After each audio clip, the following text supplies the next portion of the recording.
देखो रिकॉर्डिंग का मैसेज क्या स्क्रीन शेयर है। Yes ma'am.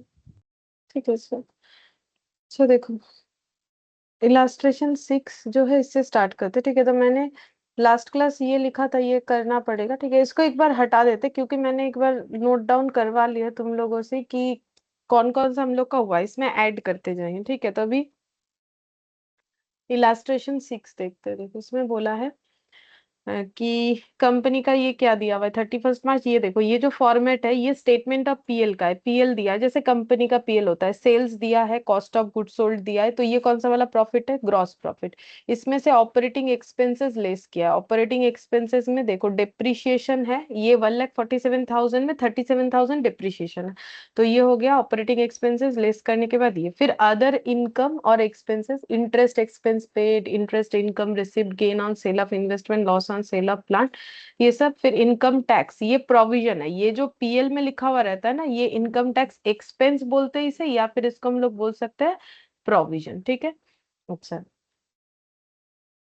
फिर इसके बाद इंफॉर्मेशन प्लांट का दिया है, प्लांट का ओपनिंग क्लोजिंग। अब देखो इसमें ना ये जो प्रीवियस ईयर है वो इधर है, करंट ईयर इधर है। इस बात का ध्यान हमेशा रखना चाहिए क्वेश्चन में, क्योंकि क्या होता है ना, हमें लगता है कि ये पहला है फिर ये दूसरा, अगर ध्यान से नहीं देखोगे तो क्वेश्चन में कैसे दिया है उल्टा सीधा वो देख लेना चाहिए, ठीक है। तो ये प्रीवियस, ये करंट है। फिर एक्यूमुलेटेड डेप्रिसिएशन दिया है। अब ये एक्यूमुलेटेड डेप्रिसिएशन का मतलब क्या होता है, बाकी सब मैंने कुछ नहीं बताया बिकॉज ये सब तो पता ही है तुम लोगों को, gain on sale of investment, ये सब क्या होता है। एक्यूमुलेटेड डेप्रिसिएशन का मतलब होता है कि जब ये प्लांट परचेज हुआ था, ठीक है, जब ये प्लांट परचेज हुआ था तब तब जब डिप्रिसिएशन लगना स्टार्ट हुआ, जैसे कि मान लो कि कोई एक प्लांट खरीदा गया था 1 अप्रैल को, एक एग्जांपल दे रहे हैं, 100 रुपीज से, ठीक है। अब हर साल डिप्रिसिएशन लगता है, पहला डिप्रिसिएशन लगेगा 31 मार्च, ठीक है। फिर नेक्स्ट डिप्रिसिएशन लगेगा नेक्स्ट 31 मार्च को, फिर नेक्स्ट 31 मार्च को। अगर ईयर अप्रैल टू मार्च है तो मान लो ऐसे 3 साल। तो मान लो ये 100 रुपए वाला जो एसेट है, इस पे हर साल 10 10 10 डिप्रिसिएशन लगा है, मतलब हम इसे एसएलएम मान रहे हैं।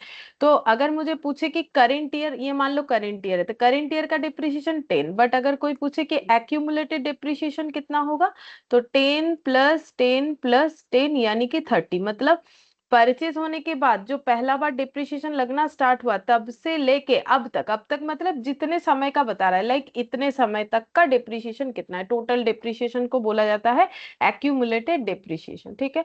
अब ये मीनिंग पता होगा तो ये अकाउंट भी समझ में आ जाएगा।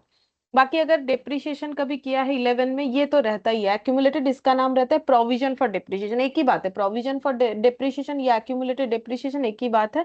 अगर तुम लोगों ने कभी किया है तो प्रोविजन फॉर डिप्रिशिएशन नाम से किया होगा, ठीक है। इन्वेस्टमेंट दिया है, inventory, trade receivable, cash, prepaid expense, share capital, reserve surplus, bond, trade payable, outstanding liabilities, income tax payable.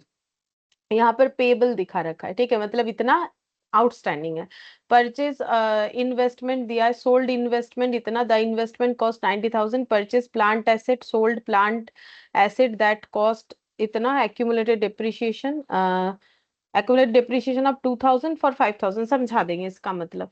Issued जो है इतना bond on face value in exchange for plant asset. फिर बोल रहा है कि repaid 50,000 of bond at face value at maturity, issued 15,000 shares of 10 each, paid cash dividends 8,000, prepare cash flow statement using indirect method. तो पहले जैसे कि हम लोग फॉर्मेट बनाते हैं, पूरा फॉर्मेट बना लेंगे, फिर एक एक करके फिर से एक बार पढ़ेंगे और जहां जहां जो भी जाएगा उसको पोस्ट कर देंगे, ठीक है, मतलब उसको लिख देंगे और क्या। Cash flow statement for the year ended 31st of March 20x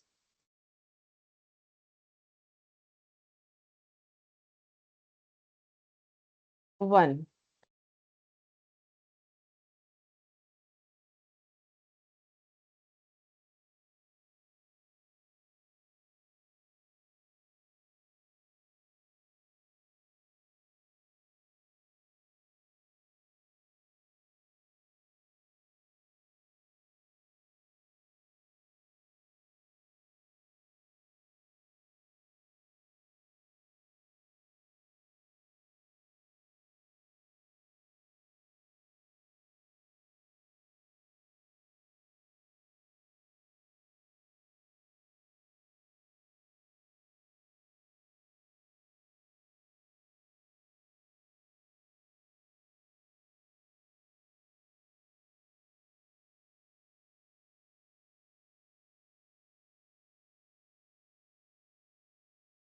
cash flow from operating activity.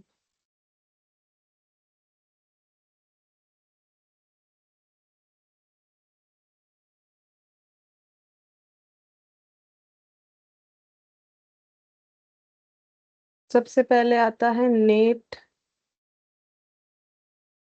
Profit before tax, यहाँ से स्टार्ट करना होता है। अब एक एक करके हम लोग एलिमिनेट करते हैं वो खर्चा जो और ऑपरेटिंग नेचर का नहीं है, और वो इनकम जो ऑपरेटिंग इनकम नहीं है। जैसे कि सबसे पहले आएगा extra ordinary income and expenses. अब देखो उस चीज को अगर नहीं भी लिखोगे, वो तो लास्ट क्लास समझाने के लिए मैंने बार बार बोला था।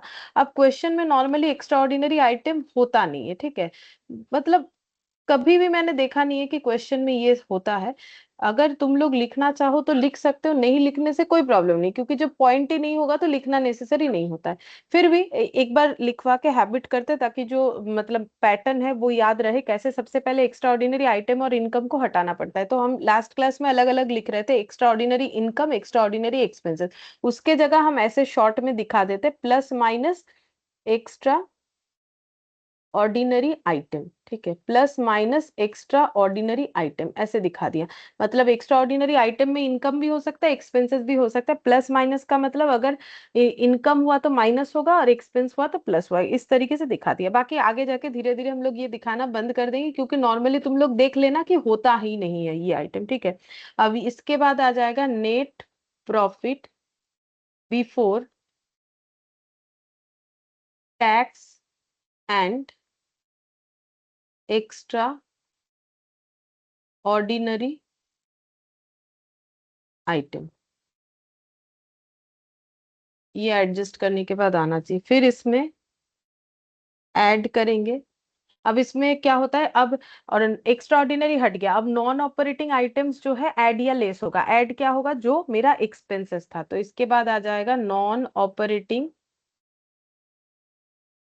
एक्सपेंस, ठीक है। और इसके लिए कुछ पॉइंट ऐसे जगह रख देते, फिर लेस कर देंगे नॉन ऑपरेटिंग इनकम। अब जैसे ही नॉन ऑपरेटिंग सब हट गया तो मेरे पास ऑपरेटिंग ही आ जाएगा, ठीक है। इसके बाद मेरे पास जो प्रॉफिट, इसका कैलकुलेशन करेंगे तो जो प्रॉफिट निकल के आएगा वो मेरा ऑपरेटिंग प्रॉफिट ही होगा। बट इसमें भी मुझे कुछ एलिमिनेट करना पड़ेगा, ऐसा आइटम जो कि कैश वाला नहीं। ऑपरेटिंग तक तो पहुंच गया, लेकिन ऑपरेटिंग प्योरली कैश आइटम चाहिए, ठीक है।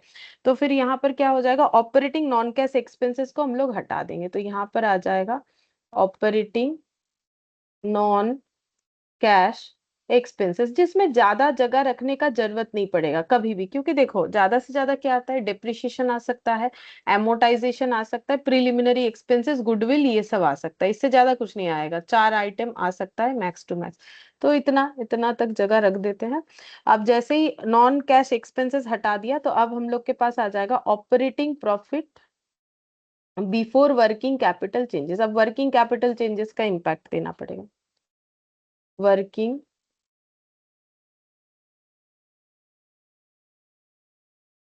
Capital changes, operating profit before working capital changes. अब इसमें जो भी आएगा एड लेस करते हुए, ठीक है। फिर हम लोग लिखेंगे कैश फ्लो फ्रॉम ऑपरेशन। तो इसमें थोड़ा ज्यादा पॉइंट होता है, तो मैंने ज्यादा गैप रख दिया है, ठीक है। कैश फ्लो फ्रॉम ऑपरेशन, यानी डे टू डे एक्टिविटी से जो भी कैश फ्लो हुआ है। अब इसमें लेस कर देंगे इनकम टैक्स पेड।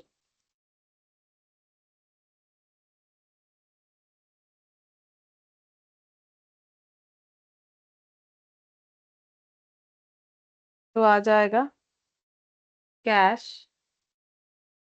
या तो जेनरेट आएगा या तो यूज्ड आएगा, उसके हिसाब आउटर से। कॉलम में ना मैम? हाँ, आउटर कॉलम में लिखेंगे इसको, ये हटा।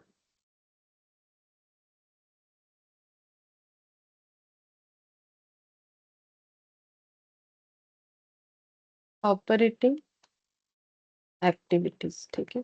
अब यूज्ड, जनरेट फ्रॉम होगा या यूज्ड इन होगा, वो जो आएगा वो लिख देंगे। इसके बाद cash flow from investing activity.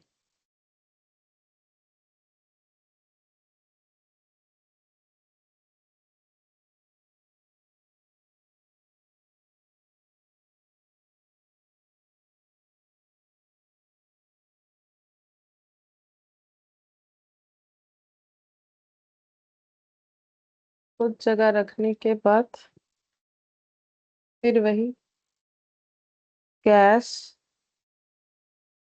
used in या generate from of investing activities.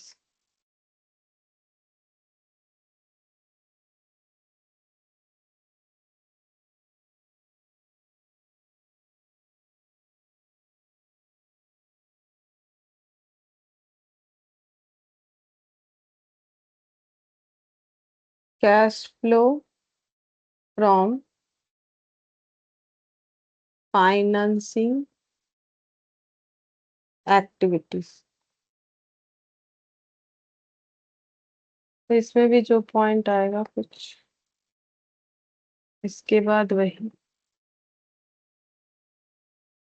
Financing activities.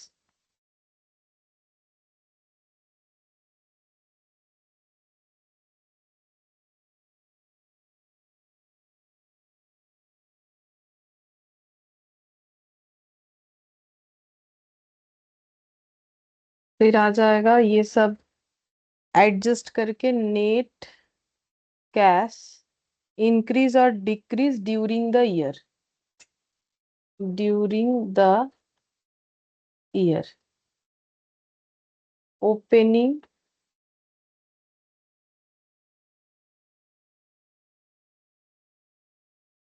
Cash and cash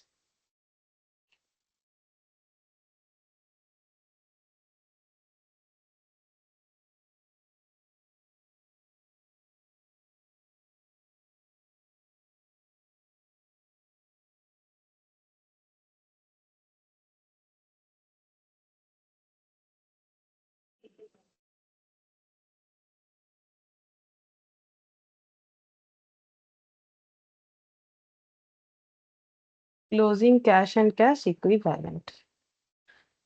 अच्छा,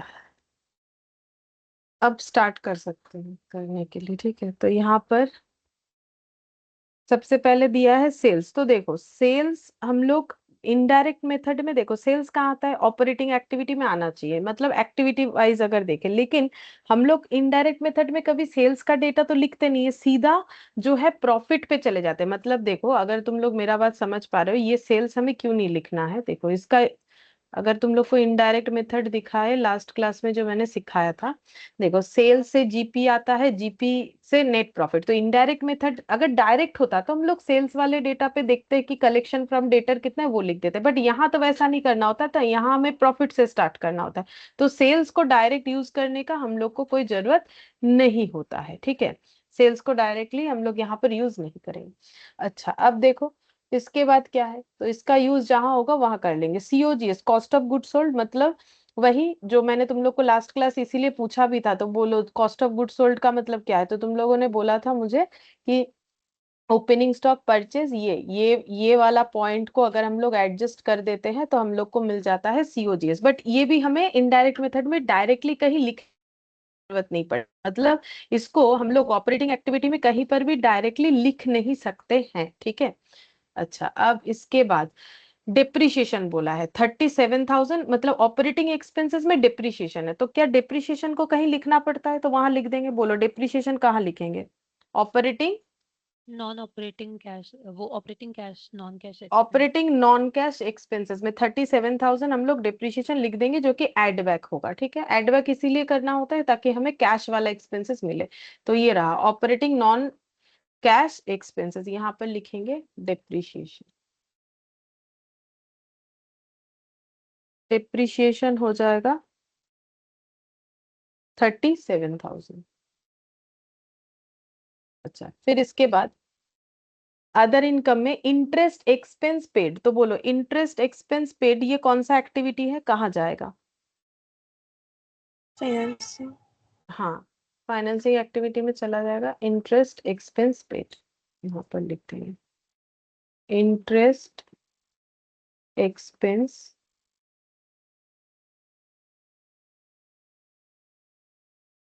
23 कितना था, हाँ नेगेटिव में होगा क्योंकि एक्सपेंस पे कर रहे हैं तो कैश आउटफ्लो होगा, क्योंकि पेड बोला है तो ये हम लोगों ने लिख लिया।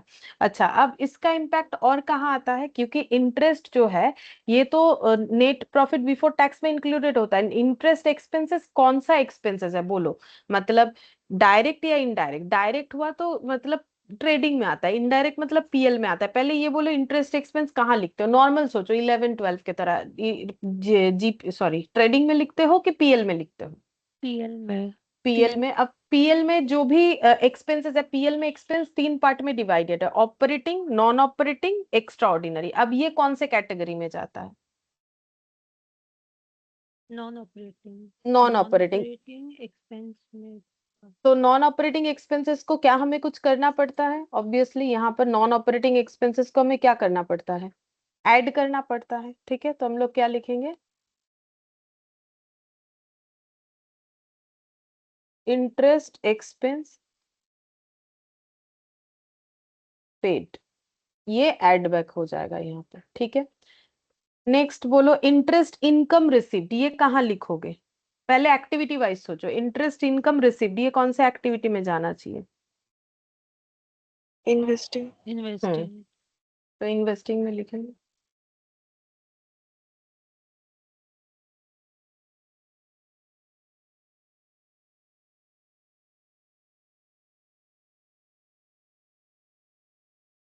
Interest income receipt. अब इंटरेस्ट इनकम जो रिसिप्ट होता है, ठीक है, क्या वो मेरे नेट प्रॉफिट बिफोर टैक्स को इम्पैक्ट करता है? बिल्कुल वो करता नॉन है। ऑपरेटिंग इनकम में भी वो नॉन जाएगा। ऑपरेटिंग इनकम होगा, क्योंकि ऐसे सोचो ट्रेडिंग में पहले ट्रेडिंग की पीएल में जाता है। ठीक है, मतलब अगर नहीं हो पा रहा है तो मैं ऐसे बोल रहा है, जबकि आदत हो जाना चाहिए, हम लोग लास्ट क्लास से इसी तरीके से सोच रहे हैं। तो पीएल में जाता है। पीएल में इनकम दो दो कैटेगरी में डिवाइड होता है, नॉन ऑपरेटिंग और एक्स्ट्रा ऑर्डिनरी। ये तो नॉन ऑपरेटिंग नहीं है, एक्स्ट्रा ऑर्डिनरी तो सॉरी, एक्स्ट्रा ऑर्डिनरी नहीं है, नॉन ऑपरेटिंग है। नॉन ऑपरेटिंग इनकम को हम लोग लेस कर देते हैं, तो यहाँ पर लिखना पड़ेगा इंटरेस्ट इनकम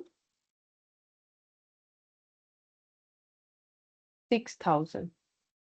ठीक है, इंटरेस्ट इनकम 6000। अच्छा, फिर gain on sale of investment बोलो, ये कहाँ लिखना पड़ता है? एक्टिविटी वाइज अगर देखोगे तो कहाँ जाएगा? डायरेक्टली तो नहीं जाएगा, सेल प्रोसीड्स फ्रॉम जो इन्वेस्टमेंट ये आएगा उसमें वहां है ये। ना, ये इनकम है, नॉन ऑपरेटिंग इनकम। हाँ, एक तो ये इधर आएगा नॉन ऑपरेटिंग इनकम में यहाँ। तो नॉन ऑपरेटिंग इनकम में हम लोग क्या करेंगे, इसे ऐड बैक करेंगे। ठीक है, और कहाँ जाएगा? और एक बार भी जाएगा ना, मतलब और एक जगह भी जाएगा। इन्वेस्टिंग। इन्वेस्टमेंट। एक्टिविटी। हाँ, इन्वेस्टमेंट बेचकर बेचना हमारे लिए कौन सा एक्टिविटी है? Investment, investing investing. एक्टिविटी। इसको थोड़ा नीचे लिखेंगे, मेरा जगह कम हो गया है। तो इन्वेस्टिंग में क्या सेल ऑफ इन्वेस्टमेंट करके लिखे हैं ना? हाँ, सेल ऑफ इन्वेस्टमेंट करके वो नहीं लिखेंगे। सेल ऑफ इन्वेस्टमेंट में गेन का अमाउंट क्या हो जाएगा?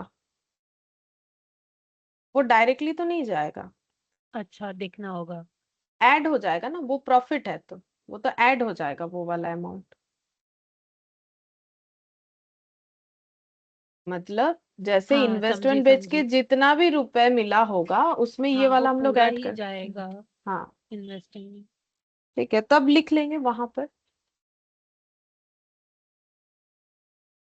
Operating profit. अच्छा, अब loss on sale of plant, ये तो जब आएगा तब लिख देंगे, फिलहाल ये जैसा है वैसा लिख रहा है। अब देखो एक चीज देखो, अब ऐसा सोच सकते हो कि ये फिर हम लोग डायरेक्टली लिख लिए, ये क्यों नहीं लिख पाए? क्योंकि ये टोटल कैश आउटफ्लो बता रहा है। ठीक है, तो ये एक्टिविटी में भी चला गया और जो एडजस्टमेंट है वहां भी चला गया। एडजस्टमेंट में तो चला जाएगा, ये सभी चला जाएगा जो ऑपरेटिंग में एडजस्ट होगा, लेकिन एक्टिविटी वाइज जैसे इन्वेस्टिंग या फाइनेंसिंग में आया, तो जैसे ये दोनों अगर देखोगे तो डायरेक्टली चला जा रहा है। इंटरेस्ट एक्सपेंस पेड ये हम लोगों ने जो है फाइनेंस एक्टिविटी में डायरेक्टली लिख दिया। ये रिसिप्ट था तो ये हम लोगों ने इन्वेस्ट, लेकिन ये gain on sale of investment total receipt थोड़ी ना है, इन्वेस्टमेंट बेच के हाँ टोटल हाँ। निकालेंगे तब वहां लिखेंगे। Loss on sale of plant, जब प्लांट का सेल प्रोसीड से ये अगर मुझे माइनस करना पड़ा, अगर करके दिया हुआ है तो नहीं करेंगे, करना पड़ेगा तो करेंगे, तो ये फिर हम लोग का इन्वेस्टिंग में आएगा। इसीलिए ये हम्म, डायरेक्ट आया, बट ये दोनों डायरेक्ट नहीं आ सकता है क्योंकि उसमें कैलकुलेशन बाकी रह जाता है। अच्छा, हम्म। अब loss on sale of plant ये कहाँ लिखेंगे? इसको भी नॉन ऑपरेटिंग एक्सपेंस। हाँ, लॉस ऑन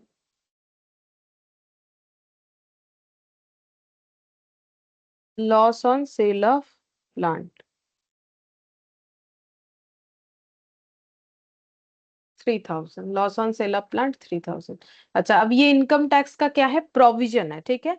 तो ये प्रोविजन तो पीएल को इम्पैक्ट करता है, लेकिन मुझे क्या चाहिए, मुझे देखो ये वाला, अगर इनकम टैक्स जो है ये हम लोग क्या करते हैं normally, net profit after tax अगर क्वेश्चन में रहता है तो आफ्टर टैक्स से 3 जगह एडजस्ट हो सकता है। जैसे मैंने देखो तुम लोग को क्या सिखाया है, यहाँ पर देखो मैंने तुम लोग को ये सिखाया ना कि देखो हमें नॉर्मली ये डेटा देगा, ठीक है, क्वेश्चन में जब क्वेश्चन का लेवल हाई हो जाता है तो ये देता है, फिर इससे ये सब ऐड करके हम लोग यहाँ पहुंचते, फिर इसमें ये ऐड करते तो यहाँ पहुंच जाते। लेकिन अगर क्वेश्चन मुझे नेट प्रॉफिट बिफोर टैक्स दे ही दिया है तो मुझे ये सारा चीज अगर दे भी दे रहा है क्वेश्चन, मुझे इग्नोर कर देना चाहिए। अगर मुझे क्वेश्चन में खुद से नेट प्रॉफिट बिफोर टैक्स दिया है, हम ये सब के झमेले में क्यों जाए। तो क्या क्वेश्चन में मुझे नेट प्रॉफिट बिफोर टैक्स दिया हुआ है,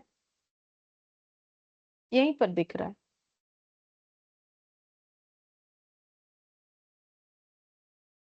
इसमें से कौन सा अमाउंट है नेट प्रॉफिट बिफोर टैक्स,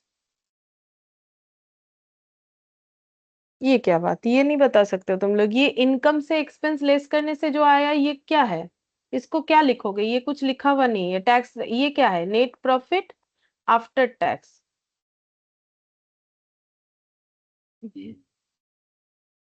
कौन सा अमाउंट है बोल, 23,000, वो लिखा नहीं है तो क्या हुआ, वो तो हम लोग इनकम से एक्सपेंस लेस करते तो प्रॉफिट आता है, लेकिन जब कंपनी का कुछ भी अकाउंट हम लोग बनाते तो उसे उसमें टैक्स क्योंकि जरूरी होता है, तो नेट प्रॉफिट बिफोर टैक्स 23,000, तो इसमें हम लोग को ज्यादा कुछ सोचने का जरूरत नहीं। अच्छा बात है, हमें डायरेक्टली दे रखा है नेट प्रॉफिट बिफोर टैक्स 23,000, ठीक है। एक्स्ट्रा ऑर्डिनरी तुम लोग देखना नहीं मिलेगा, ठीक है, जैसे कि मैंने बोल रखा है, ठीक है। फिर ये प्लांट, प्लांट का क्योंकि यहाँ पर डेटा दे रखा है तो परचेज ऑफ प्लांट वगैरह या फिर सेल जो भी है उसके लिए मुझे लगता है एक अकाउंट बना लेना चाहिए, क्योंकि इसमें एक्यूमुलेटेड डिप्रिशिएशन भी दिया है, ताकि तुम लोग समझ जाओ कि कैसा हो। वैसे तो देखो 5,05,000 से 7,15,000 हुआ है, तो देख के तो लग रहा है प्लांट परचेज हुआ है, लेकिन और भी कुछ इंफॉर्मेशन है तो उसको भी देख लेना चाहिए। तो चलो पहले हम लोग एक वर्किंग नोट बना लेते हैं प्लांट का।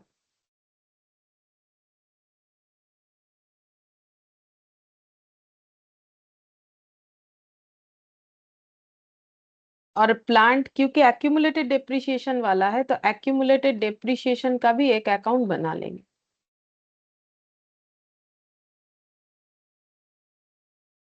अच्छा, तो प्लांट क्योंकि एसेट होता है तो टू बैलेंस बीडी 5,05,000 हो जाएगा, इधर ब्रॉट डाउन होगा, टू बैलेंस बीडी 5,05,000,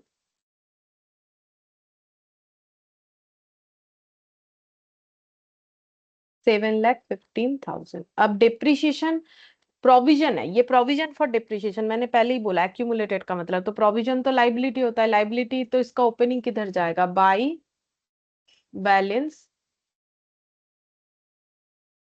बीडी, ठीक है। और ये टू बैलेंस सीडी 1,03,000।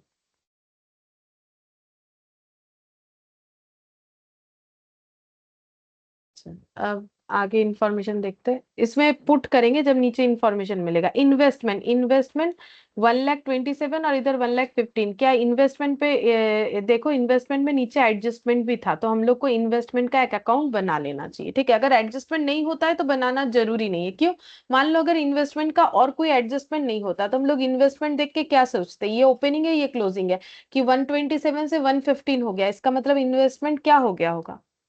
अगर और कोई एडजस्टमेंट नहीं होता तो क्या एजम्पशन लेते, सेल हो इन्वेस्ट गया है। सेल हो गया है दिखा देते, लेकिन नीचे एडजस्टमेंट है। तो फिर हमें ये देखना पड़ेगा कि कितना हो रहा है, सेल हो रहा है कि क्या हो रहा है, कितना क्वांटिटी पे हो रहा है, क्योंकि अगर कुछ एडजस्टमेंट नहीं होता तो ये दोनों का डिफरेंस जितना था उतना ही सेल दिखा सकते थे, ठीक है। तो हम लोग इन्वेस्टमेंट बोल के लिख लेते हैं यहाँ पर, मतलब वर्किंग नोट बनाएंगे।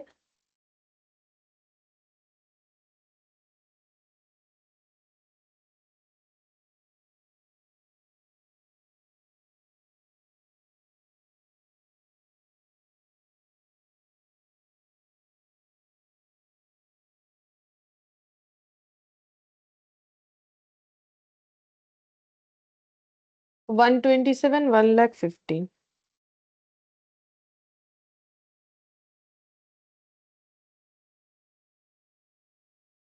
अच्छा, फिर इसके बाद इन्वेंट्री। तो इन्वेंट्री का नीचे कोई एडजस्टमेंट नहीं है। देखो एडजस्टमेंट किन चीजों पे है, अगर देखा जाए तो इन्वेस्टमेंट पे है 0.12, ये प्लांट पे है जिसका अकाउंट मैंने बना लिया, और ये बॉन्ड पे है तो बॉन्ड का भी एक अकाउंट बना लेंगे। बॉन्ड पे भी दो एडजस्टमेंट है, ये देखो ये बॉन्ड पे दो एडजस्टमेंट, ये एसेट पे और ये दो इन्वेस्टमेंट। तो इन्वेस्टमेंट और एसेट का अकाउंट बना लिया, बॉन्ड का नहीं बनाया क्योंकि एडजस्टमेंट है तो बना लेंगे। और शेयर इशू का दिया है, डिविडेंड पेड दिया है, तो इसका नहीं भी बनाएंगे तो चलेगा, देख लेते हैं क्या करना पड़ेगा, आगे का इंफॉर्मेशन मिलेगा तो देख लेंगे, ठीक है। अच्छा इन्वेंट्री, अब इन्वेंट्री पे कोई एडजस्टमेंट नहीं है तो इन्वेंट्री 1,10,000 से 1,44,000 हो गया, तो इन्वेंट्री बढ़ गया है। पहला बात है इन्वेंट्री कैसे बढ़ सकता है, परचेज किए। परचेस करने से। तो परचेस, ये पहला बात है कहाँ जाएगा, ये वर्किंग कैपिटल चेंजेस है क्योंकि ये तो करेंट एसेट है। तो इन्वेंट्री अगर बढ़ गया तो फिर हम लोग का क्या हुआ है, कैसे बढ़ा, हम लोगों ने परचेस किया, परचेस करने से पैसा लेस गया या आया, होगा। लेस होगा क्योंकि पैसा चला गया है। अगर परचेस किया तो पैसा गया, इसीलिए लेस होगा। Increase in inventory, increase in inventory 1,10,000 से 144 कितना हो जाएगा, 34,000 लेस होगा, ठीक है। फिर यहाँ पर ट्रेड रिसीवेबल, इस पे भी कोई एडजस्टमेंट नहीं है, तो डेटर 55 से 47 हो गया है, तो बोलो डेटर कम हो गया, तो इसका मतलब लिखेंगे पहले, ये वर्किंग कैपिटल चेंजेस में ही आएगा, डेटर कम हो गया तो इसको लिखेंगे डिक्रीज इन डेटर, ठीक है। और अमाउंट में डिफरेंस जो है वही लिखना पड़ता है, तो डेटर 55 से 47 हो गया, तो डिफरेंस कितने का आ रहा है, 47 और 55 का 8,000। अब ये पता करना है कि कम डेटर डिक्रीज हुआ है, मतलब डेटर कम हो गया, मतलब मुझे पहले मार्केट से 55,000 मिलने वाला था, अब सिर्फ 47,000 ही मिलेगा, तो इसका मतलब बाकी अमाउंट मुझे क्या हो गया होगा, मिल गया, ऐड होगा ना। मिल गया, तो फिर ऐड होगा। अच्छा फिर इसके बाद कैश, तो कैश का तो हम लोग वो एकदम एंड में लिखते हैं, ओपनिंग 15 क्लोजिंग 47, तो ओपनिंग 15, ओपनिंग 15 और क्लोजिंग 47 इधर लिखेंगे, और क्लोजिंग 47। इससे तुम लोग अभी मुझे बता सकते हो कि इसका आंसर क्या आएगा, क्या net cash during the year कितना आएगा, 32,000। अच्छा ये अगर मेरा 32,000 होगा तो ही ये ऐड होके 47,000 हो जाएगा, ठीक है 32,000। अब ये 32,000 पॉजिटिव दिख रहा है तो ये नेट कैश क्या हुआ होगा, इंक्रीज, पॉजिटिव दिख रहा है ना, अगर नेगेटिव होता तो decrease, net cash increase during the year. अच्छा मैंने इन लिख दिया है गलती से, ठीक है, net cash increase during the year. अच्छा अब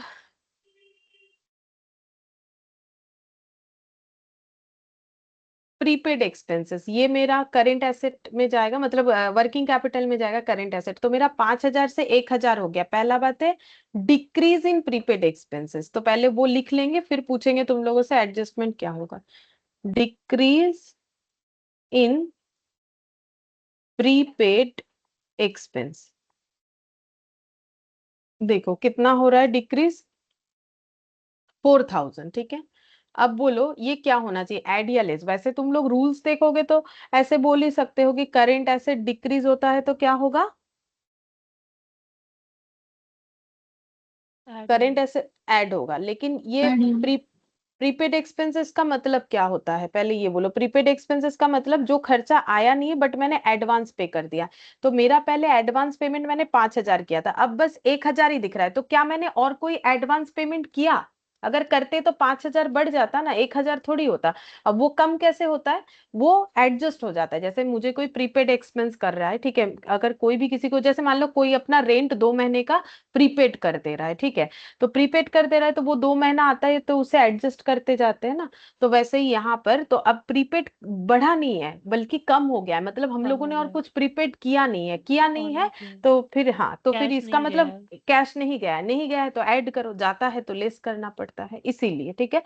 बाकी ये तो आसान है, याद कर लेना कि एसेट बढ़ेगा तो क्या होगा, कम होगा तो क्या होगा, लाइबिलिटी बढ़ेगा तो, लेकिन देखो लॉजिक के साथ पढ़ना जरूरी है, तो लॉजिकली बात ये होता है, इसीलिए प्रीपेड एक्सपेंसेस का ऐसे हो।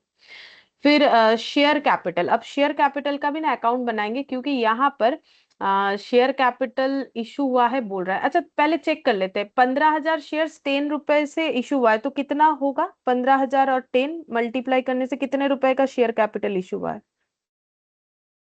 1,50,000। 1,50,000। अब ये डिफरेंस भी अगर 1,50,000 आएगा तो हम लोग और वर्किंग नोट बना के क्या करें बेकार में। देखो क्या ये डिफरेंस 1,15,000 आ रहा है, 4,65,000 हुआ है, 3,15,000 वाला तो कितना होगा? 1,50,000। तो 150। फिर और वर्किंग नोट नहीं बनाएंगे, ठीक है। तो शेयर इशू जो नीचे दिया है वही वाला यहाँ भी एडजस्ट करने से दिख जा रहा है, तो इसका और वर्किंग नोट नहीं बना रहा है। अगर तुम लोग बनाना चाहते हो तो बाई बैलेंस बीडी ये लिखना, मतलब यहीं पर हम दिखा सकते हैं ऐसे करके, ये ऐसे बन जाएगा, ठीक है। ये बाई बैलेंस बीडी, ये टू बैलेंस सीडी, और ये बाई बैंक बोल के ये आ जाएगा, ठीक है, जो शेयर इशू हुआ है। तो वही वाला तो लिखना पड़ेगा।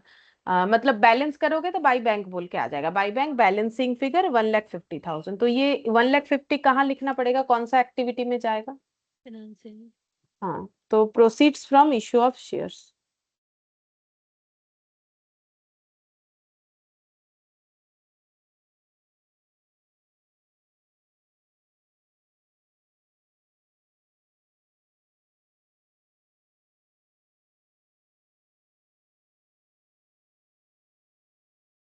ये पॉजिटिव होगा 1,50,000। अच्छा, अब ये रिजर्व सरप्लस, अब ये देखो हम लोगों को तो नेट प्रॉफिट बिफोर टैक्स मिल चुका है, तो अब ये रिजर्व सरप्लस हमें जरूरत नहीं है, ठीक है, इसको कुछ मत करो। क्योंकि वो रिजर्व सरप्लस से ही तो हमें पता चलता है रिटेन प्रॉफिट, फिर वहां से मतलब ये देखो रिजर्व सरप्लस से हमें क्या पता चलेगा कि इस साल का, ये देखो पहले देखो रिजर्व सरप्लस में 132 से 140 हुआ है, मतलब कितना प्रॉफिट इस बार एड ऑन हुआ है। पहले 132 का प्रॉफिट था, 140 दिख रहा है रिजर्व सरप्लस में, तो फिर कितना प्रॉफिट ऐड हुआ है। अब कुछ नहीं बोला है तो इसके अंडर पीएल है यही मानेंगे ना, क्योंकि नोट्स तो कुछ दिया नहीं कि इसमें क्या क्या है, तो कितना हो जाएगा? 8,000। 8,000, ठीक है।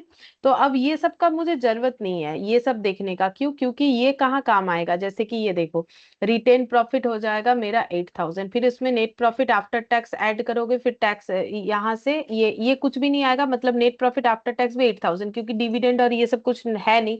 और अगर होगा तो वो देखना पड़ेगा, लेकिन जब मुझे ये मिल ही गया है तो मुझे ये सब का जरूरत ही नहीं है चेक करने का, ठीक है। अगर वो नहीं मिलता तो उसका यूज करना पड़ता। तो इन्होंने दिया है, रहने दो, हमारे किसी काम का फिलहाल नहीं है।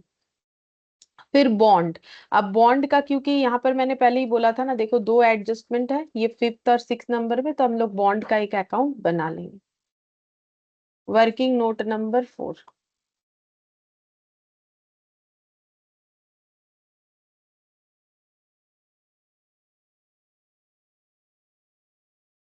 लाइबिलिटी होता है बॉन्ड।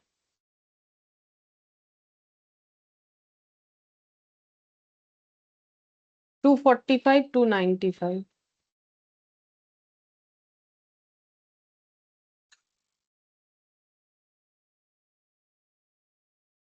अच्छा, ट्रेड पेबल, ये तो हमारा वर्किंग कैपिटल चेंजेस में जाएगा। ट्रेड पेबल पहले 43 था, अब 50 हो गया है, तो इंक्रीज इन ट्रेड पेबल पहला बात है, तो इंक्रीज इन ट्रेड पेबल 7,000 हो रहा है, वो पहले लिखेंगे। इंक्रीज इन ट्रेड पेबल 7,000 लिख दिया। अब ये 7,000 ऐड होगा कि लेस होगा, तो मेरा ट्रेड पेबल मार्केट में बढ़ गया, मुझे पहले किसी को 43 देना था, एक को या एक से ज्यादा लोगों को, अब मुझे 50,000 देना पड़ेगा, मतलब मैंने कुछ पे नहीं किया है और भी उल्टे का लाइबिलिटी बना लिया है, तो मेरा अमाउंट क्या हो गया, बढ़ गया है, तो बोलो क्या होगा? पैसा तो मेरे चार्जेस पास ही रहा है, हाँ, पैसा तो मेरे पास ही है ना, मैंने तो पे किया ही नहीं, पे करते तो लाइबिलिटी कम दिखता, तो इसका मतलब पैसा मेरे पास ही पड़ा है तो ऐड होना चाहिए। अच्छा, फिर ट्रेड पेबल के बाद आउटस्टैंडिंग लाइबिलिटीज, तो आउटस्टैंडिंग लाइबिलिटी इंक्रीज 9,000 से 12,000, तो पहले लिखेंगे increase in outstanding liability. Increase हुआ है, कितना हुआ है, 9 से 12, 3,000। अब ये 3,000 क्या होना चाहिए, तो मैंने लाइबिलिटी पहले 9,000 का बाकी रखा था, लाइबिलिटी बनाया था, अब वो बढ़ के 12,000 हो गया, मतलब हम मैंने कुछ भी क्लियर नहीं किया, इसलिए 9 में और भी ऐड हो गया, मतलब मैंने कैश आउटफ्लो करवाया ही नहीं, तो फिर मेरे लिए क्या हो जाएगा, ऐड। कैश आउटफ्लो हुआ नहीं तो क्या हो जाएगा, पैसा मेरे पास ही पड़ा है तो ऐड हो जाएगा, अगर आउटफ्लो होता तो लेस हो जाता। फिर इनकम टैक्सेस पेबल, ठीक है, मतलब बोल सकते हैं आउटस्टैंडिंग इनकम टैक्स के तरह ये, ठीक है। तो इसका एक वर्किंग नोट बना लेंगे।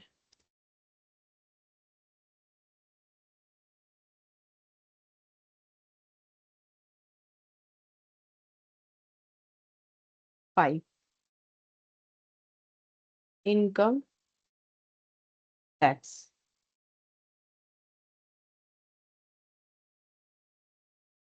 5,000 और 3,000।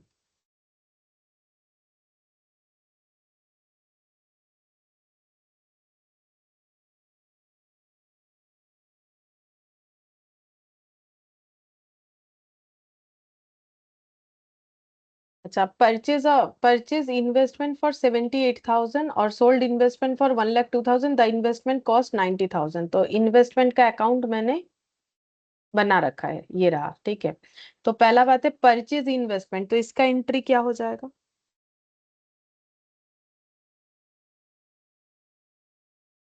Investment account debit to bank, investment account debit to bank होता है परचेज इन्वेस्टमेंट, 78,000। फिर बोल रहा है कि सोल्ड इन्वेस्टमेंट फॉर 1,02,000, तो क्या हो जाएगा? By bank. बैंक। अब ये जो इन्वेस्टमेंट बेचा 1,02,000 में, उसका कॉस्ट था 90,000, तो उसमें प्रॉफिट कमाया कि नहीं? 90,000 का चीज अगर 1,02 में बेचा तो उसमें प्रॉफिट कमाया कि नहीं कमाया? हाँ, है कमाया तो 12,000। 12,000, ये 12,000 ऑलरेडी हम लोग एडजस्ट कर चुके हैं, देखो। तब बोला था ना मैंने कि इसको बाद में भी, ये देखो, ये था ना हम लोग के पीएल में दिया हुआ था, ये देखो 12,000। हाँ। तो ये यहाँ पर एडजस्ट हो गया। अब इसमें इसका इम्पैक्ट ये देख लो, यहाँ पर आ जाएगा, क्या लिखेंगे? To profit on sale of investment, 12,000। बस, और तो कुछ नहीं करना है। अब इसको क्लोज कर देंगे, इन्वेस्टमेंट का तो और कोई एडजस्टमेंट नहीं है। अब ये देखो पूरा मैच हो जाना चाहिए, क्यों? क्योंकि मेरे पास पहले इतना इन्वेस्टमेंट था, मैंने इतना खरीदा, ठीक है, इतना बेच दिया, इतना प्रॉफिट कमाया, अब मेरे पास इतना पड़ा है, तो सारा डेटा तो मेरे पास अवेलेबल है, तो दोनों साइड ऐड करेंगे तो मैच हो जाना चाहिए। देख लो होता है कि नहीं। ये तो 90,000 हो जाएगा, 70 और 10 80, 90, 90 और 1,27,000, 2,17,000, 17। और इधर भी हो गया 2 लाख 7 17। 1। हाँ, ठीक है। अब ये अब ये इसमें से परचेस और सेल जाएगा। हाँ, परचेज और सेल ऑन इन्वेस्टमेंट दोनों ही इन्वेस्टमेंट एक्टिविटी में चला जाएगा, तो यहाँ पर लिख देते हैं purchase of investment,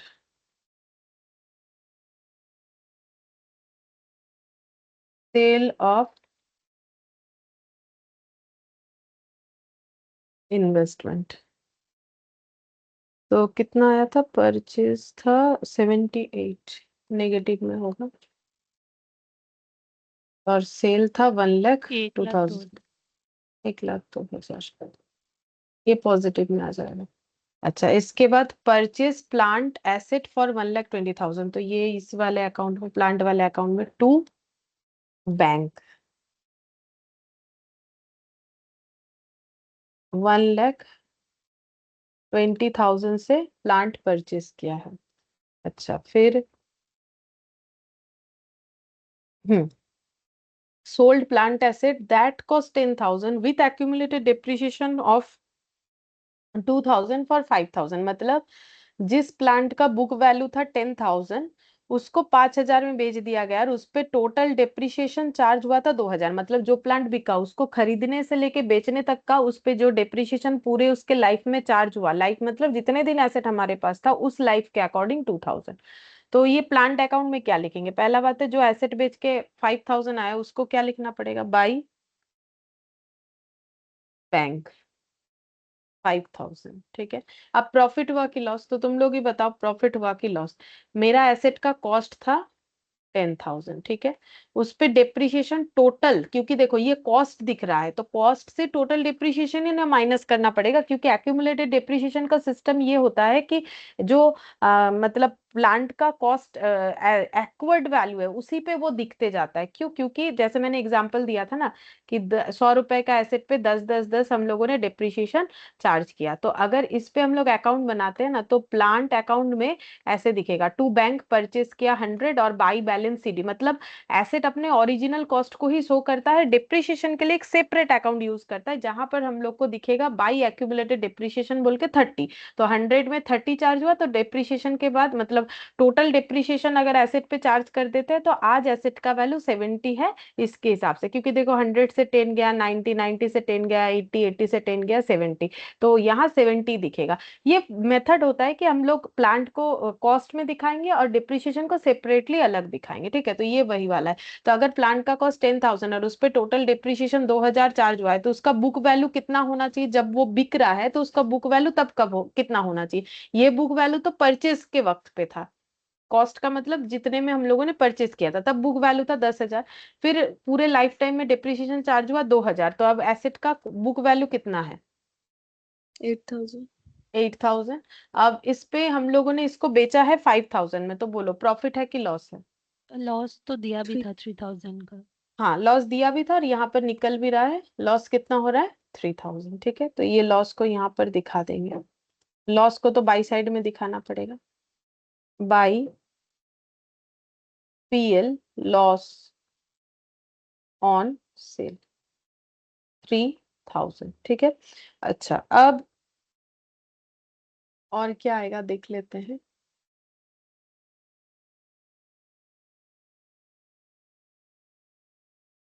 issue 1 lakh of bond at face value in exchange for plant asset on 31 March. तो देखो 1 लाख बॉन्ड इशू हुआ है तो बॉन्ड डिवेंचर के तरह ही है। तो जैसे डिवेंचर इशू करने से बैंक टू डिवेंचर होता है, बॉन्ड इशू का एंट्री क्या होगा बोलो?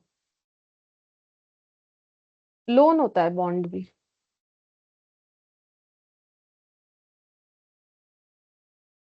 बोल दिया तो डिवेंचर लोन सब तो बता दिया, डिवेंचर का एंट्री भी बता दिया, बैंक टू डिवेंचर, तो वैसे ही क्या हो जाएगा? Bank account debit to bond.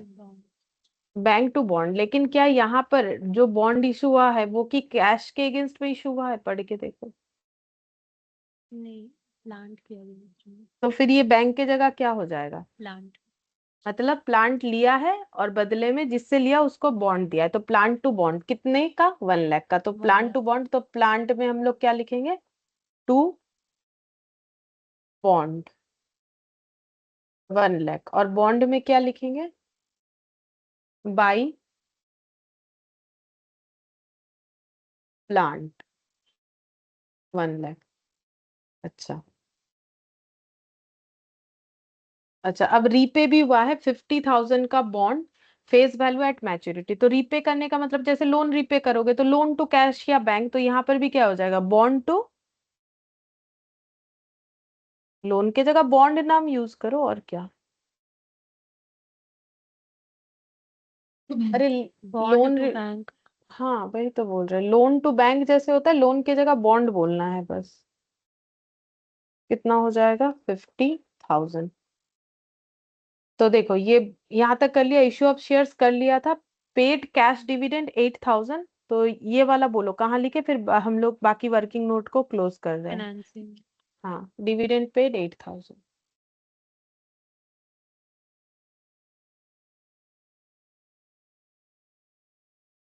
Negative में होगा,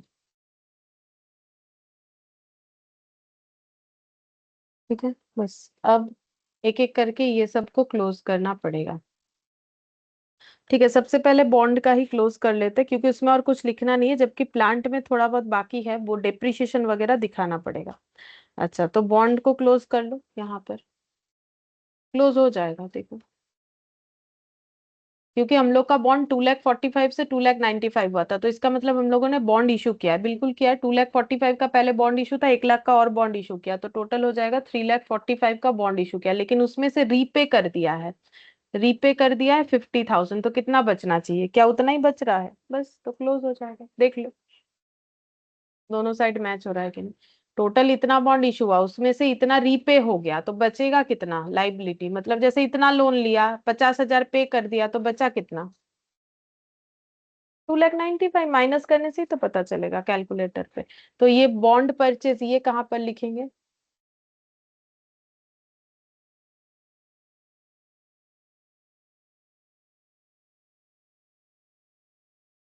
purchase of bond financing activity negative में हो जाएगा। अच्छा, अब नेक्स्ट हम लोग ये प्लांट में चलते हैं, प्लांट को क्लोज करना है। ठीक है, तो प्लांट को क्लोज करेंगे, लेकिन उसके पहले डेप्रिसिएशन का हम लोगों ने अभी तक कंप्लीट नहीं किया है। जैसे कि यहाँ पर बोला था कि जो एसेट बिक रहा है उस पे डेप्रिसिएशन है टोटल 2,000। ठीक है, अब इसको यहाँ पर डेप्रिसिएशन वाले डेटा में दिखा देते हैं। जैसे देखो डेप्रिसिएशन यहाँ पर अगर तुम लोग देखोगे, ये देखो यहाँ एक दिखाया था ना हम लोग को डेप्रिसिएशन कितना, 37,000, टोटल डेप्रिसिएशन 37,000 दिखाया था। ये टोटल जो है ये ड्यूरिंग द ईयर का है, बात ये वाला समझ लो। ये किसी एक पीएल में ये डेप्रिसिएशन दिखाया है, मतलब इनका जो भी एसेट्स पे डेप्रिसिएशन हो रहा है, चाहे प्लांट हो या कुछ और हो। जैसे कि यहाँ तो सिर्फ प्लांट ही है जिसपे डेप्रिसिएशन चार्ज हो सकता है, तो करेंट ईयर इस प्लांट पे कितना डेप्रिसिएशन चार्ज हुआ है, 37,000। अब क्या हम लोग फिर करेंट ईयर का दिखाएंगे, टोटल नहीं दिखाएंगे? देखो दोनों बात में फर्क होता है। जैसे कि मैंने बोला कि ये 100 रुपए का एसेट, इस पे मैंने एक बार 10 रुपए चार्ज किया, फिर मैंने इस पे 10 रुपए चार्ज किया, फिर मैंने इस पे 10 रुपए चार्ज किया, तो इसका वैल्यू आज 70 है। अब इसके अगेंस्ट में जैसे मान लो पहली बार 10 रुपए चार्ज करने के बाद जब पीएल बनेगा, तो पीएल में डिप्रिशिएशन कितना दिखाओगे, 10 रुपया ही दिखाओगे।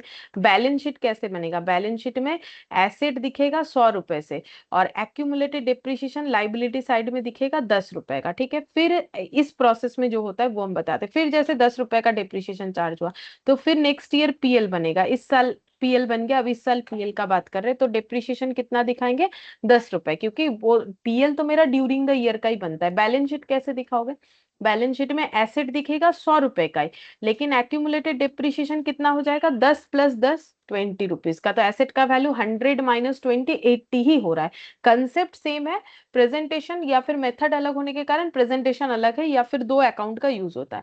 फिर अगर हम लोग ये यहाँ पर आते हैं, तो फिर हम लोग फिर पीएल बनाएंगे, तो डेप्रिसिएशन कितना दिखाएंगे, डेप्रिसिएशन दिखाएंगे 10 रुपए, और बैलेंस शीट में क्या दिखाएंगे, एसेट दिखाएंगे 100, और एक्यूमुलेटेड डेप्रिसिएशन हम लोग दिखाएंगे 30। ठीक है, तो ये हो जाएगा मेरा 70, एडजस्ट करके तो 70 आ रहा है। और अगर एक्यूमुलेटेड डिप्रिसिएशन मेथड यूज नहीं होता है, तो उस केस में पीएल तो जैसे बन रहा है इस मेथड में भी, बाकी मेथड में भी वैसे ही बनेगा, लेकिन हम लोग एसेट को फिर कैसे दिखाते हैं, अगर एक्यूमुलेटेड डिप्रिसिएशन यूज नहीं होता है तो हम लोग ऐसे दिखाते हैं, एसेट 100 लेस कर देते हैं डिप्रिसिएशन 20, तो ये 80 आ जाता है। फिर नेक्स्ट ईयर जब बैलेंस शीट बनाते हैं तब दिखाते हैं एसेट 80, फिर उस पर डिप्रिसिएशन दिखाते हैं 20, तो ये सॉरी 10, 20 लिख दिया है गलती से, ये 90, फिर यहाँ पर ये 80, ये 70 हो जाएगा। फिर मान लो कि बैलेंस शीट में यहाँ पर दिखाते हैं यहाँ पर एसेट दिखा देंगे 70, फिर उसमें डिप्रिसिएशन चार्ज कर देंगे। सॉरी ये ना मतलब मैंने ये 90 लिखना था, वो मैंने गलती से यहाँ 20 लिख दिया था, इसीलिए ये 80 हो गया, ये 80 हो गया, ये 10 हो गया, ये 70 हो गया। ठीक है,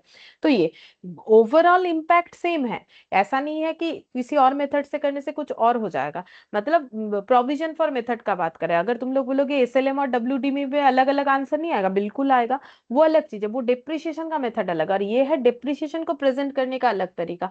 लेकिन उसमें भी बात सेम है, 70 ही दिखेगा, टोटल डिप्रिसिएशन 10 10 10 30 दिखेगा, लेकिन एक में क्या है कि हम लोग एसेट को डिप्रिशिएट वैल्यू में नेक्स्ट ईयर बैलेंस शीट में दिखाते जाते हैं, और एक में क्या है उसका ओरिजिनल कॉस्ट में ही दिखाते, डिप्रिसिएशन इधर दिखाते। ठीक है, ये होता है सिस्टम, लेकिन पीएल में सिर्फ ड्यूरिंग द ईयर का ही दिखता है। तो पीएल किसी भी मेथड से हम लोग जाए क्यों ना, हर बार 10 10 10 ही दिखाएंगे। तो मेरा क्वेश्चन ये है, अगर ये बात तुम लोग को समझ में आया कि ये जो डिप्रिसिएशन दिख रहा है 37,000, ये प्लांट का ही है, क्योंकि और इनके पास ऐसा कोई एसेट नहीं है जिसपे डिप्रिसिएशन चार्ज होगा। तो ये डिप्रिसिएशन मतलब कौन से ईयर का है, सिर्फ इस ईयर का है कि इसमें बहुत सारे ईयर का एडेड है, बोलो, ये पीएल है, बोलो। अभी तो समझाया कि पीएल में ड्यूरिंग द ईयर का भी होता है, ड्यूरिंग द ईयर का ही होता है। तुम लोग 11 से तो फाइनल अकाउंट्स पढ़ते हो, सब कोई कॉमर्स पढ़ के आ रहे हो, तो क्या फाइनल अकाउंट्स में कोई 5 7 साल का डिप्रिसिएशन लिखते हो कि ड्यूरिंग द ईयर का लिखते हो, ये तो पता होना चाहिए। During the year. तो फिर ये 37,000 तो इसी साल का होगा, 31 मार्च 2001 का होगा, ठीक है। तो ये 31 मार्च 2001 का है। तो यहाँ पर जब हम लोग एक्यूमुलेटेड डिप्रिशिएशन कर रहे हैं तो इस बार कितना डिप्रिशिएशन चार्ज हो रहा है, तो वो हो जाएगा हम लोग का 37,000। क्योंकि डिप्रिशिएशन, जब एक्यूमुलेटेड डिप्रिशिएशन अकाउंट यूज होता है तब एंट्री कैसे होता है, देखो जब अकाउंट एक्यूमुलेटेड वाला यूज नहीं करते हो तो एंट्री क्या करते हो, डिप्रिशिएशन टू एसेट, ठीक है। और अगर अलग से एक्यूमुलेटेड अकाउंट यूज करते हो तब ऐसे लिखते हो, देखो जैसे एसेट खरीदा, ये देखो एसेट खरीदा तो एसेट टू कैश या बैंक, ठीक है, फिर हो जाता है डिप्रिशिएशन टू एसेट, ये हो गया। अगर एक्यूमुलेटेड डिप्रिशिएशन मेथड यूज नहीं करते हो, अगर करते हो तो एसेट खरीदने पे तो सेम एंट्री, ठीक है। और जब एसेट पे डिप्रिशिएशन चार्ज होगा तो एंट्री होता है डिप्रिशिएशन टू एक्यूमुलेटेड डिप्रिशिएशन, क्योंकि हमें उस पे डायरेक्ट जो है एसेट पे चार्ज नहीं करना है, ठीक है। हम लोग एसेट पे चार्ज नहीं करके उसे क्या करते हैं, एक्यूमुलेटेड डिप्रिशिएशन बोल के एक सेपरेट अकाउंट में डिप्रिशिएशन को ट्रांसफर कर देते हैं, ठीक है। तो ये इस साल का डिप्रिशिएशन है। तो हर साल डिप्रिशिएशन चार्ज होता है, फिर ऐड होके टोटल दिखने लगता है। जैसे कि मैंने तुम लोग को अभी जो एग्जाम्पल दिया था, वैसे तो मैंने हटा दिया, फिर भी हम यहाँ से दिखा देते हैं, ये देखो यहाँ पर जैसे वो 10 10 10 दिखाया था ना, तो जैसे एक्यूमुलेटेड डिप्रिशिएशन, तो पहली बार क्या लिखेंगे, बाई डिप्रिशिएशन 10, ठीक है। तो टू बैलेंस सीडी, ये यहाँ पर आ जाएगा 10, ये क्लोज हो गया। फिर नेक्स्ट ईयर जब एक्यूमुलेटेड डिप्रिशिएशन अकाउंट बनेगा तब ऐसे हो जाएगा बाई बैलेंस बीडी, पहले ये ब्रॉट डाउन होगा 10, ठीक है। और करेंट ईयर पे फिर डिप्रिशिएशन लग रहा है तो बाई डिप्रिशिएशन हो जाएगा 10, तो टू बैलेंस सीडी कितना हो जाएगा 20, ठीक है। फिर नेक्स्ट ईयर ये ब्रॉट डाउन हो जाएगा तो क्या हो जाएगा बाई बैलेंस बीडी 20, ठीक है। फिर बाई डिप्रिशिएशन कितना हो जाएगा 10, तो यहाँ हो जाएगा 30, टू बैलेंस सीडी, ये यहाँ पर कितना आ जाएगा 30, ठीक है। ऐसे करके होगा। तो समझ रहे हो, ये फर्स्ट टाइम जब डिप्रिशिएशन चार्ज हुआ क्लोजिंग बैलेंस, फिर उसी का ओपनिंग, क्योंकि मुझे तो ऐड ऑन करते जाना है, एक्यूमुलेट का मतलब प्रीवियस वाले सारे ऐड होते जाने चाहिए। तो ये यहाँ ब्रॉट डाउन हुआ, करेंट ईयर में 10 हो गया, फिर टोटल 20 बन गया, फिर 20 ब्रॉट डाउन हुआ, करेंट ईयर में 10, फिर टोटल 30 हो गया। तो इसका मतलब ये 37 करेंट ईयर का है, तो ये मुझे यहाँ पर बाई डिप्रिशिएशन लिखना पड़ेगा, ये प्रीवियस वाले के साथ ऐड होके टोटल हमें दिखने लगेगा कितना होगा। तो इसका टोटल लगाओ कितना हो रहा है, टोटल लगाओ। जैसे यहाँ पर समझ में आया ना, 10 के साथ 10 ऐड हुआ, पहले पहले साल 10 लगा, इस साल 10, टोटल 20, फिर अभी तक 20 लगा, नेक्स्ट ईयर फिर 10, फिर टोटल 30। तो वैसे यहाँ पर पहले 68 लगा था, करेंटली 37 लगा, तो टोटल कितना हो जाएगा 1,05,000। 1,05,000। तो ये दिखना चाहिए था 1,05,000, लेकिन दिख रहा है 1,03,000, ऐसा क्यों बोल सकते हो, कितना कम दिख रहा है। 2,000 कम दिख रहा है, तो वो मेरा जो सेल हुआ है कुछ उसमें। हाँ, तो जो एसेट बिक गया है उसका डिप्रिशिएशन एक्सक्लूड कर देंगे। जब एसेट हट जाएगा, एसेट जब चला जाता है तो एसेट एक्सक्लूड होता है, सेम तरीके से उस पे जितना भी डिप्रिशिएशन है वो भी एक्सक्लूड हो जाएगा। तो कितना डिप्रिशिएशन एक्सक्लूड करेंगे, तो देखो जो एसेट बिक रहा है उसका डिप्रिशिएशन इसके अंदर इंक्लूडेड है, ठीक है। तो इसमें डिप्रिशिएशन उस एसेट का कैसे इंक्लूडेड है, डे वन से लेके आज तक का। तो जब एक्सक्लूड भी करोगे तो पूरा कर देना है, क्या वो मुझे क्वेश्चन में दिया है कितना डिप्रिशिएशन था, बिल्कुल दिया है। देखो अभी हम लोगों ने यहाँ पर जब पढ़ा तो दिया हुआ है, ये देखो यहाँ पर दिया हुआ है, देखो एक्यूमुलेटेड डिप्रिशिएशन उस पे 2,000 का था जो एसेट बिका। एक्यूमुलेटेड का मतलब मैंने पहले ही बोला, डे वन जब परचेज हुआ तब जब डिप्रिशिएशन स्टार्ट हुआ तब से लेके बेचने तक का। तो ये हटा दो, मतलब 1,05,000 टोटल डिप्रिशिएशन था, बट जो एसेट बिक जाएगा उसका डिप्रिशिएशन एक्सक्लूड हो जाएगा। तो एंट्री क्या होगा, एंट्री होगा accumulated depreciation account debit to asset होता है, ठीक है। तो टू प्लांट हो जाएगा। तो यहाँ पर ये बैलेंस करके आ गया। अब ये प्लांट में क्रॉस पोस्टिंग करना पड़ेगा, क्या लिखेंगे, बाई एक्यूमुलेटेड डिप्रिशिएशन 2,000, ठीक है। अब ये दोनों साइड मैच हो जाना चाहिए मेरे हिसाब से, देखो तो 1 लाख 1 लाख 2 लाख 2 लाख 5 लाख 7 लाख 7 लाख, और ये हो जाएगा 5,000 और 20, 7 लाख हाँ, हो गया 20, 725। दोनों साइड मैच हो रहा है, 7,20,000। अब देखो इसमें से हमें जो है कहाँ पर क्या लिखना है, तो परचेज ऑफ प्लांट और सेल ऑफ प्लांट ये हम लोग कहाँ लिखेंगे, लिख दिया है, नहीं नहीं लिखा है, लिखना पड़ेगा इन्वेस्टिंग में, purchase of plant, sale of plant. तो परचेज ऑफ प्लांट कितना है, 1,20,000 और सेल ऑफ प्लांट कितना था, 5,000। अच्छा, और बैंक वाला आइटम कुछ भी दिख रहा है हमें, नहीं। अच्छा, अब देख लेते हैं। अच्छा, loss on sale of asset, ये हमारे पीएल में इंपैक्ट होना चाहिए, वो हम लोगों ने दिखा दिया। अब देखो इस क्वेश्चन में एक बात था, हमारा ऊपर पीएल बना हुआ था, तो loss on sale of asset वगैरह, ये देखो loss on sale of plant 3,000, ये सब हम लोग जो है यहाँ लिखे हैं ना, ये सब हम लोग ऑलरेडी एडजस्ट कर चुके हैं। बट मान लो कि ये नहीं रहता, ये नहीं रहता, तो हमें यहाँ से जो अकाउंट से आंसर आ रहा है, ये जो वर्किंग नोट, वहां से हमें देख देख के लिखना पड़ता, ठीक है। तो ये देखो, ये एडजस्ट होना चाहिए, ये कर दिया हम लोगों ने, ये एडजस्ट होना चाहिए, ये सब हम लोगों ने पहले ही एडजस्ट कर दिया है। तो मेरे हिसाब से कंप्लीट। अच्छा, इनकम टैक्स बाकी है, बाकी सारा चीज हम लोग का कंप्लीट हो चुका है। अच्छा, तो इनकम टैक्स का जो है यहाँ पर देखो, पीएल में कितना इनकम टैक्स है, 7,000। तो इसमें क्या लिखेंगे, बाई पीएल, मतलब प्रोविजन फॉर इनकम टैक्स। तो इस साल कितना प्रोविजन हुआ है, 7,000। देखो पहले हम लोगों ने इनकम टैक्स में प्रोविजन कर रखा था 5,000, अभी प्रोविजन क्या है, 7,000। तो टोटल प्रोविजन में है 12,000। प्रोविजन इसलिए किया है ताकि उससे इनकम टैक्स का अमाउंट पे कर सके। लेकिन अब प्रोविजन में सिर्फ 3,000 पड़ा हुआ है, तो बाकी अमाउंट कहाँ गया, बाकी 9,000 हो रहा है, वो कहाँ चला जाएगा। तो प्रोविजन का पैसा, जिस बात का प्रोविजन बनाते हैं वहीं पर यूज करते हैं, तो क्या क्या होगा उस प्रोविजन अमाउंट से, पे कर दूंगी। पे कर देंगे, तो टू बैंक हो जाएगा कि हम लोगों ने ये 9,000 टैक्स पे कर दिया है, तो ये वाला कहाँ जाना चाहिए, टैक्स पेड में जाना चाहिए, 9,000। ठीक है, बन गया। अब तुम लोग यहाँ पर मुझे एक एक करके बताओ, एक्स्ट्रा ऑर्डिनरी आइटम कुछ नहीं होगा, तो ये हम खुद लिख लेते हैं, 23,000। अच्छा, 23,000 में 23 add 3,000 loss on sale of, ये दोनों ऐड हो जाएगा, 26,000, और इधर से 6,000, मतलब 20,000। 20,000, और ये कितना होगा operating profit,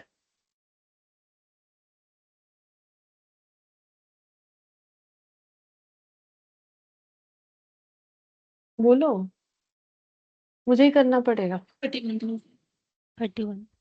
31,000 operating profit. Operating profit में डिप्रिसिएशन ऐड हो जाएगा, 37 और 31, तीन तीन छः, 68,000। 68,000 में ये सब एडजस्ट होगा, एक ही लेस है, बाकी सब ऐड है, 7 3 10 4 14 14, और ये 8, 23 ऐड होने से 91, शायद 91 से 34 लेस होगा, 56। 56,000। ठीक है, 56,000 cash flow from operation, income tax paid 9,000, तो ये पॉजिटिव ही आएगा। कैश 47। 47। अच्छा, cash generate from operating activities 47,000। अच्छा, अब ये सब एडजस्ट करो।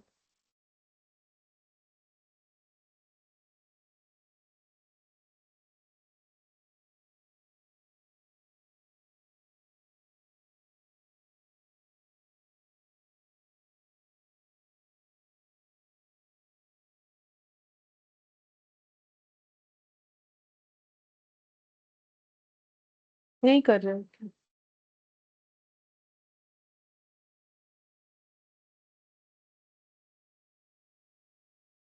एग्जाम में तो हम नहीं करेंगे ना, हम लोग को ही करना पड़ेगा। 85,000 नेगेटिव। 85,000 नेगेटिव, ठीक है। Cash used in investing activity, अब ये वाले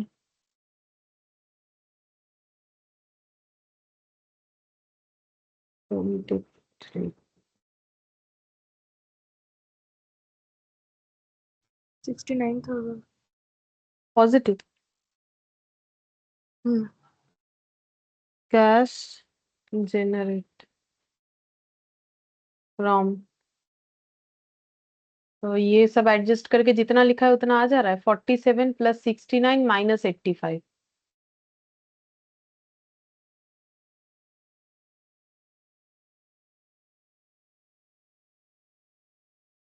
31। 31 आ गया, 32 होना चाहिए। अच्छा, तब मैंने ये गलत लिखा है क्या? 31 आ रहा है।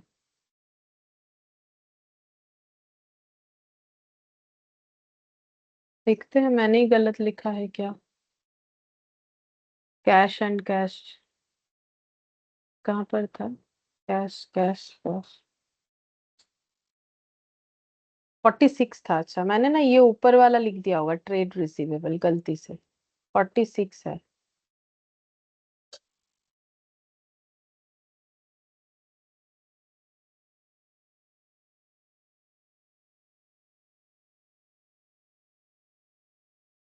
तो ये कितना आया था? कितना आना चाहिए? Net cash increase during the year 31। 31। ठीक है।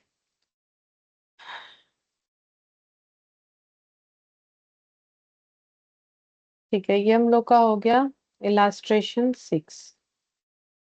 ये यहाँ पर ऐड कर लेते हैं, इलास्ट्रेशन 6। अच्छा, 7 8 तो कर लिया था। इलास्ट्रेशन एक 2 है, वो कर लेते हैं, छोटा सा है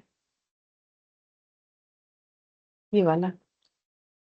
following are extract of the balance sheet of Ajay limited. Share capital दिया है तो ये नोट में जाके देख लेंगे, लेकिन अगर देखो तो ये 5 लाख का 5 लाख ही है, तो ये इसका तो कुछ करना ही नहीं पड़ेगा। 5 लाख का था, 5 लाख ही दिख रहा है, मतलब कोई भी शेयर इशू नहीं हुआ है। रिजर्व सरप्लस 90 से 50 हुआ है, लेकिन इसमें क्या क्या पॉइंट है, मतलब रिजर्व सरप्लस के अंदर क्या क्या है वो नोट्स टू अकाउंट्स में मिलेगा। लॉन्ग टर्म बोरिंग भी कम हो गया। अदर करेंट लाइबिलिटी पहले 5,000 था, अब 0 दिख रहा है। इंटेंजिबल एसेट 1,80,000 से 2,05,000, लेकिन क्या क्या है इंटेंजिबल में वो देखेंगे। तो इसमें सिर्फ इक्विटी शेयर था। प्रॉफिट एंड लॉस 90 से 50 हो गया है। 10% डिवेंचर 7.5 लाख से 5 लाख हो गया है। मतलब डिवेंचर क्या हुआ है, जैसे शेयर तो कुछ इशू हुआ नहीं है, प्रॉफिट जो है ये कम हो गया है। देखो 90 से 50 हो गया है, तो प्रॉफिट को या तो लॉस हुआ होगा बिजनेस में, या फिर प्रॉफिट को कहीं ट्रांसफर कर दिया है रिजर्व वगैरह में, वो चेक कर लेंगे। बोरोइंग का बताओ, मतलब डिवेंचर का बताओ। डिवेंचर पहले से कम हो गया है, तो डिवेंचर कम हो गया है कैसे? रिडीम करने। रिडीम हो गया है डिवेंचर, इसीलिए कम हो गया। अच्छा, फिर अनपेड इंटरेस्ट पहले 5,000 दिख रहा था, सॉरी पहले 0 दिख रहा था, अब 5,000। अच्छा, उल्टा दिख रहा है, मैंने ना उल्टा। उसके उस क्वेश्चन की तरह ही पढ़ दिया गलती से। ये ऐसे पढ़ना है मुझे। पीएल बढ़ गया है, ठीक है, पीएल में इंक्रीज हुआ है 40,000। ये 5 लाख से 7.5 लाख, मतलब 1,50,000 और इशू से। किया हाँ, इशू टू किया है। फिफ्टी हाँ। अच्छा, ये 250 हो गया। और ये वाला मैम अनपेड आपने इंटरेस्ट। होमवर्क दिया था ना, तो मैं वो इलस्ट्रेशन 10 ट्राई कर रही थी पर मुझसे बना नहीं, तो वो वाला भी करवाएंगे क्या? हाँ, सारा ही करवाएंगे, देखते हैं आज अगर होगा तो अच्छा अच्छा। इलास्ट्रेशन 10 करवाएंगे, नहीं तो ठीक जब ठीक। नेक्स्ट दिन भी कर सकते हैं। ओके। अच्छा, अनपेड इंटरेस्ट देखो, पहले कुछ नहीं था, अब दिख रहा है कि 5,000, मतलब पहले लाइबिलिटी नहीं था, अभी लाइबिलिटी जनरेट हो गया अनपेड इंटरेस्ट। गुडविल 2,05,000 से 1,80,000 हो गया, तो गुडविल क्या हो गया है? कम हो गया, गुडविल वो राइट ऑफ में आएगा। राइट ऑफ होता है, ठीक है, रिटर्न ऑफ या राइट ऑफ जो भी बोलो उसमें चला जाएगा। अच्छा, अब इसका you are required to show the related items in cash flow statement. हमें ये नहीं बोला है कि कौन ऑपरेटिंग बनाओ कि इन्वेस्टिंग, क्योंकि कैश फ्लो स्टेटमेंट ही बोल दिया है, तो सभी बना के देना पड़ेगा। मतलब ऑपरेटिंग, इन्वेस्टिंग और ये जो इसे क्या बोलते हैं फाइनेंसिंग, सभी दिखाना पड़ेगा। अब यहाँ कुछ मेथड नहीं बोला है, तो इसीलिए हम लोग इसको, जैसे मैंने तुम लोग को बोला था, कुछ नहीं बोलने पे हम लोग इनडायरेक्ट मेथड से करेंगे, ठीक है। तो इनडायरेक्ट मेथड से करते हैं।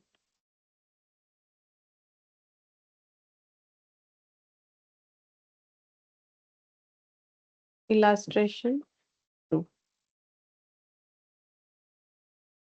अब देखो, पूरा पूरी सारे डेटा अवेलेबल नहीं है। क्यों नहीं है? देखो यहाँ पर ना तो इसमें बैलेंस शीट का टोटल है, ना तो इस पे बैलेंस शीट का टोटल, इसीलिए जो कैश फ्लो भी बनेगा उसमें भी हम लोग सारा डिटेल्स नहीं लिख पाएंगे, मतलब जितना अवेलेबल है उतना ही लिख पाएंगे।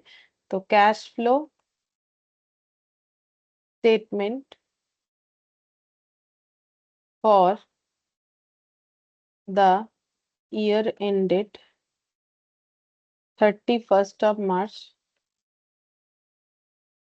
20x2। ये छोटा सा है क्वेश्चन, ज्यादा बड़ा है नहीं। Cash flow from operating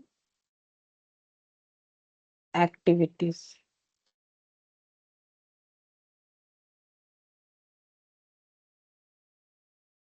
net profit before tax. Net profit before tax add less हो जाएगा extraordinary item. Net profit before tax and extraordinary item. अच्छा, इसके बाद आ जाएगा एक्स्ट्राऑर्डिनरी आइटम एलिमिनेट के बाद कौन सा वाला आएगा? Non operating, non operating expenses add होगा। ठीक है, नॉन ऑपरेटिंग एक्सपेंसेस ऐड होगा, नॉन ऑपरेटिंग इनकम लेस होगा। Non operating expense, non operating income, non operating expense, non operating income. अच्छा, फिर इसके बाद आ जाएगा ऑपरेटिंग प्रॉफिट।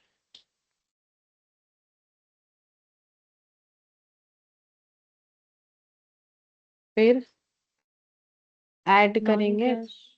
हाँ, non cash expense,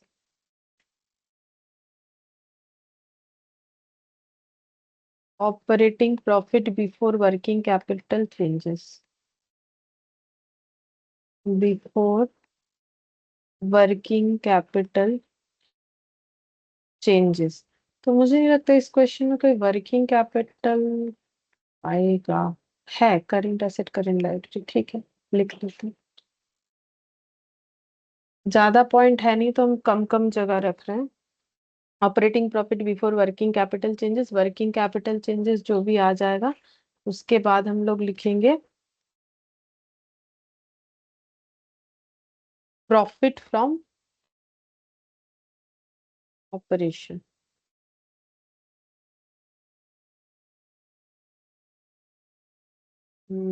cash flow from operation फिर इनकम टैक्स। अच्छा, cash flow from operation, cash flow from operation less income tax paid, फिर cash operating activity.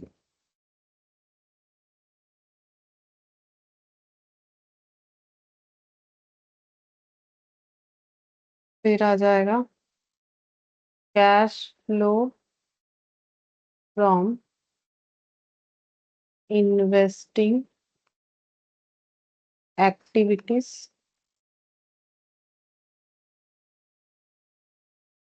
Cash flow from financing activities. इतना ही लिखा हुआ रहने देते, ज्यादा तो कुछ है नहीं, देख लेते फिर लास्ट में कैश इक्विवेलेंट ये सब था नहीं, ठीक है, इसलिए मैंने स्ट्रक्चर नहीं बनाया। कैश एंड कैश इक्विवेलेंट ये सब है नहीं, ठीक है। तो यहाँ से स्टार्ट करते, शेयर कैपिटल नोट्स नंबर 1 में जाते। तो शेयर कैपिटल तो कहीं नहीं आएगा क्योंकि शेयर कैपिटल कुछ इशू हुआ नहीं है, ठीक है। फिर रिजर्व सरप्लस जो दिख रहा है ये है 50,000 से 90,000 हुआ है, ठीक है। तो हम लोग को क्या चाहिए? नेट प्रॉफिट बिफोर टैक्स चाहिए। तो देखते हैं वो कैसे मिलेगा, ठीक है। इसको एक बार रहने देते, अगर हमें नेट प्रॉफिट बिफोर टैक्स मिल जाता है तो हम लोग उसका यूज कर लेंगे, जो कि है नहीं तो हम बताते हैं उसमें कैसे करके करना पड़ेगा। यहाँ से करते हैं long term boring. Long term boring में डिवेंचर है तो 7.5, 5 लाख से 7.5 लाख हो गया है, तो ये हो जाएगा इशू ऑफ डिवेंचर, ठीक है, तो इशू ऑफ डिवेंचर कहाँ आ जाएगा? फाइनेंसिंग में 2.5 लाख। हाँ,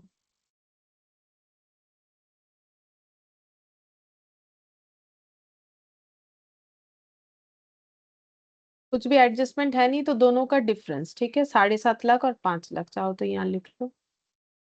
वर्किंग नोट और नहीं बना रहे, तो ये पॉजिटिव ही दिखेगा क्योंकि पैसा आ रहा है।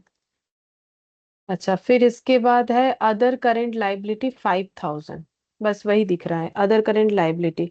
तो यहाँ पर बोला है अनपेड इंटरेस्ट, तो अनपेड इंटरेस्ट जो है वो क्या करना पड़ेगा? तो इसके लिए हम लोग एक डिवेंचर का अकाउंट बनाते हैं, तो वहां पर देख लो कि इंटरेस्ट का कैलकुलेशन क्या होगा।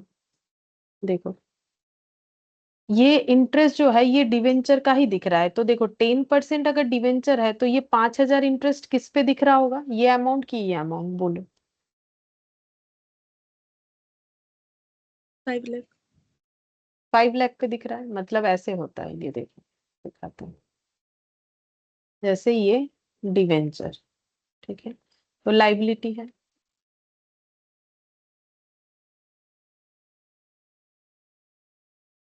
ओपनिंग है 7 लाख, नहीं 5 लाख,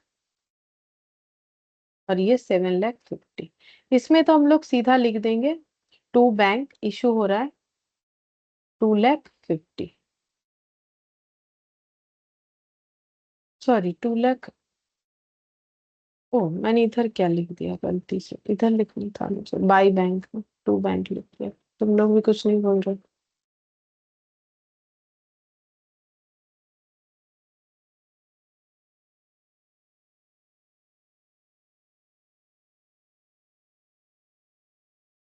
7 लाख,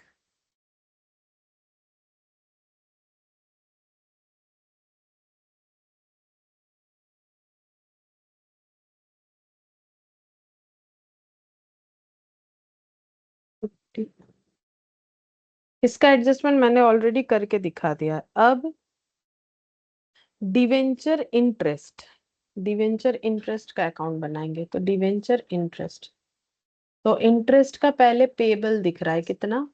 अनपेड दिख रहा है 5,000, ये दिख रहा है क्लोजिंग ईयर में, तो बोलो 5,000 किधर लिखे?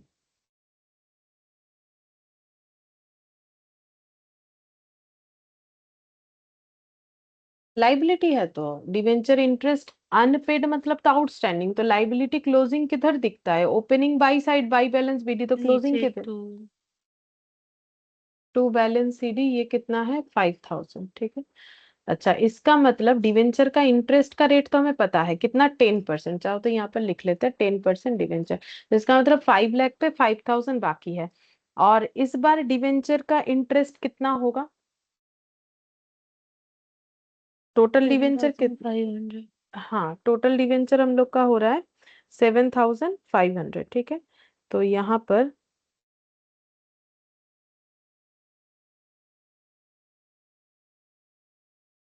बाई इंटरेस्ट, मतलब ये आउटस्टैंडिंग है, outstanding debenture interest by interest, मतलब debenture interest account debit to outstanding debenture, तो 7.5 लाख पे 10% कितना होगा? 7.5, 75,000 ना, सेवेंटी सेवन फाइव थाउजेंड 75,000 होगा, ठीक है।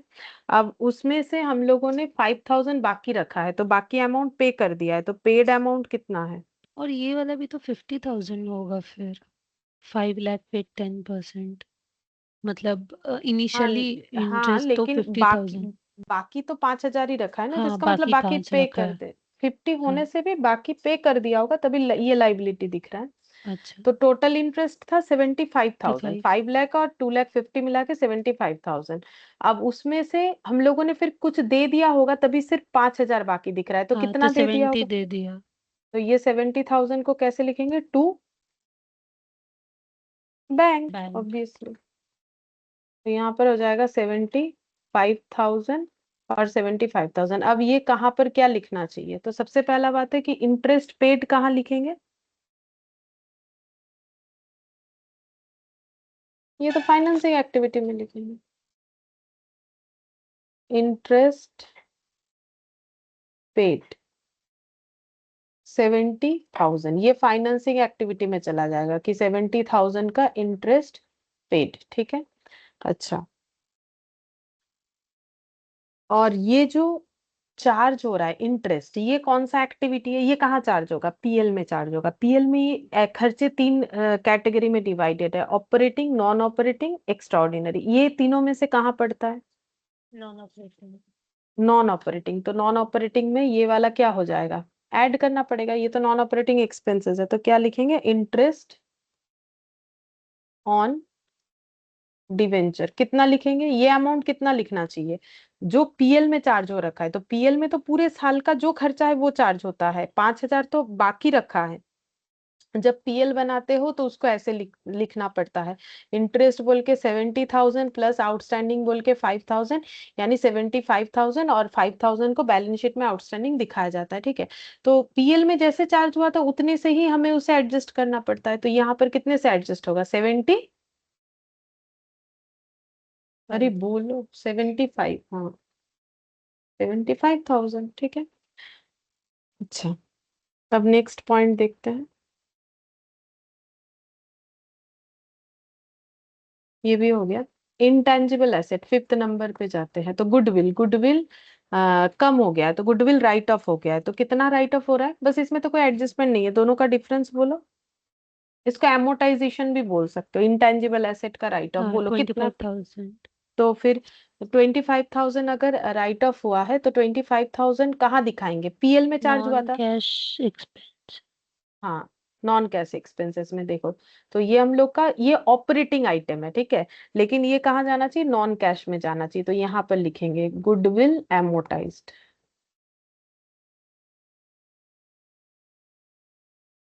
कितना हो रहा था दोनों का डिफरेंस, 25। 25।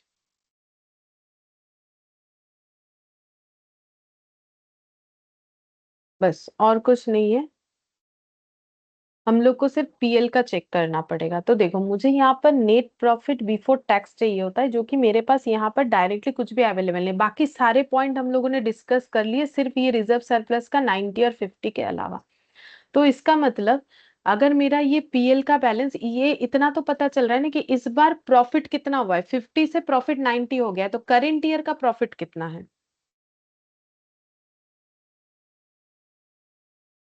अगर मेरा 40। 50 40, ठीक है, करेंट ईयर का प्रॉफिट हो गया 40। अब अगर हम लोग इस यहाँ पर आते हैं, तो मेरे पास क्या पड़ा है, बस ये अमाउंट पड़ा है। मेरे पास ना तो ये अवेलेबल है ना तो ये अवेलेबल है। तो नेट प्रॉफिट आफ्टर टैक्स कितना होगा, अगर ये दोनों नहीं 40। है, 40, ठीक है। अब मेरे पास टैक्स एक्सपेंसेस भी इस क्वेश्चन में नहीं है, तो ये वाला मेरा जीरो है। अगर ये जीरो है तो नेट प्रॉफिट बिफोर टैक्स कितना आ जाएगा, 40,000। बस वही लिखना है, 40,000 आ जाएगा, ठीक है। ये छोटा सा क्वेश्चन था, लेकिन कभी कभी हम लोग क्या होता है, ऐसा कुछ दिया हुआ रहता है तो कंफ्यूज हो जाते हैं, तो लिखे क्या, ठीक है। तो जो चीज सीखा है उसको दिमाग में रखो, उसको फॉलो करने से सारी चीजों का आंसर आएगा। तो यहाँ पर हो जाएगा 40,000, ठीक है। अब ये कुछ नहीं आएगा, ये हो गया मेरा 40,000। 40,000 में 75 क्या होगा, ऐड होगा, ऐड होने से कितना आ जाएगा, 7 और 4, 1,15,000। 115, ऐड 25, 140। 1,40। हम्म, अब यहाँ कुछ भी नहीं आया, ये सब कुछ भी नहीं आया, तो कैश फ्लो फ्रॉम ऑपरेशन ये भी आ, 150। हाँ 140। इनकम टैक्स पेड भी कुछ नहीं है, तो कैश ये क्या आ जाएगा, कैश जेनरेट ही हो रहा है, जेनरेट इन ऐसा ऑपरेटिंग भी एक्टिव। होगा कि टैक्स पे नहीं किया किसी पर्टिकुलर ईयर में? और एक बार बोलो, क्या बोल रहे हो। ऐसा भी हो सकता है क्या कि टैक्स पे नहीं किया किसी पर्टिकुलर ईयर में? नॉर्मली कंपनी का तो होता ही है, लेकिन अगर प्रॉफिट नहीं होगा तो टैक्स क्यों पे करेगा कंपनी, मतलब देखो, टैक्स पे तभी करेंगे ना अगर प्रॉफिट होगा। अगर मान लो लॉस हो हम्म, रहा है तो क्या टैक्स पे करना पड़ता है, नहीं। नहीं। तो पर्टिकुलर ईयर में टैक्स पे करेंगे कि नहीं करेंगे, वो तो डिपेंड करता है कि मेरा प्रॉफिट हो रहा है कि नहीं, और उसके बाद भी प्रॉफिट मेरा टैक्सेबल स्लैब में आ रहा है कि नहीं, तभी तो हाँ। पे करेंगे ना।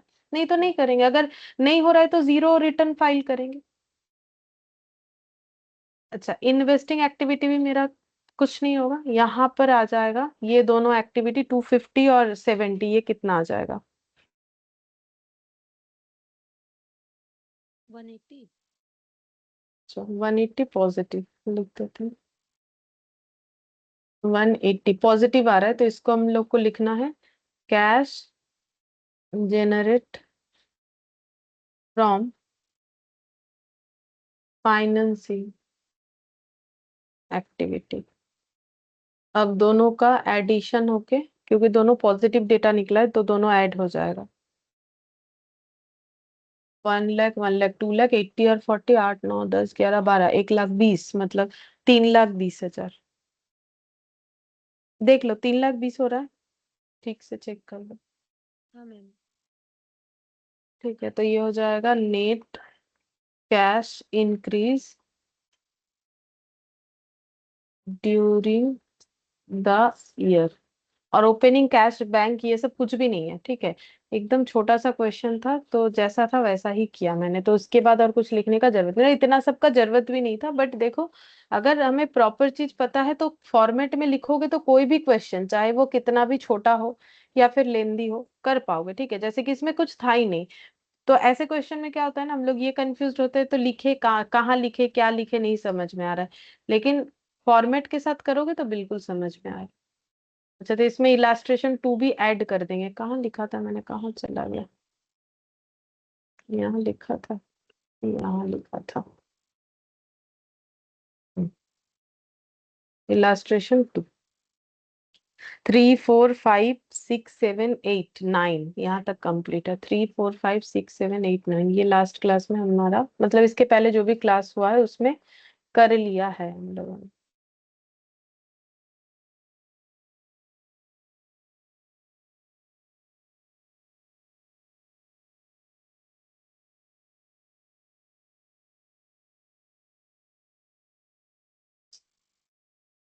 ये कौन सा है, 7, ये तो कर लिया।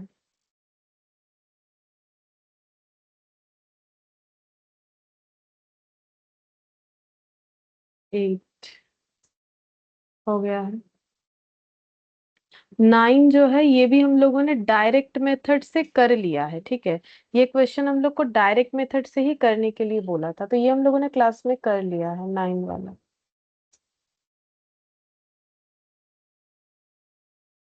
10 11 और ये भी हो गया है, अच्छा बात है, 10 भी हो गया है।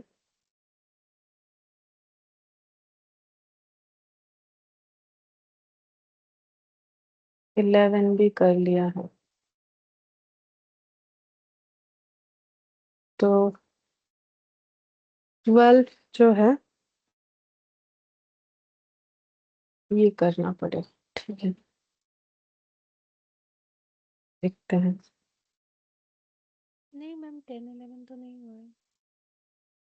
10 11 हो गया है, ये तो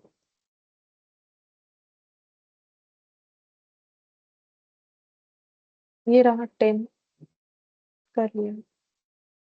सेकंड क्लास में ये तो 9 10 सेकंड वाले क्लास में किया था। पहले दिन तो आधा पढ़ा था हम लोगों ने और 2 क्वेश्चन किया था। 10 कर लिया है और 11 भी, ये रहा 11 हो गया। ये सेकंड क्लास में किया था। थर्ड क्लास में हम लोगों ने इनडायरेक्ट मेथड स्टार्ट किया। आज फोर्थ क्लास है। फर्स्ट क्लास जो था वो हम लोग का कंपनी फाइनेंशियल स्टेटमेंट डिविडेंड वाले पॉइंट के साथ थोड़ा सा स्टार्ट किया था। कैश फ्लो स्टार्ट किया था हाँ। ये हो गया है। अच्छा, illustration 12। From the following information of Mr. Zen, prepare a cash flow statement as per AS3। ठीक है, ये कौन से मेथड से करने बोला है, कुछ नहीं बोला है, ठीक है। तो इनडायरेक्ट मेथड से स्टार्ट करेंगे।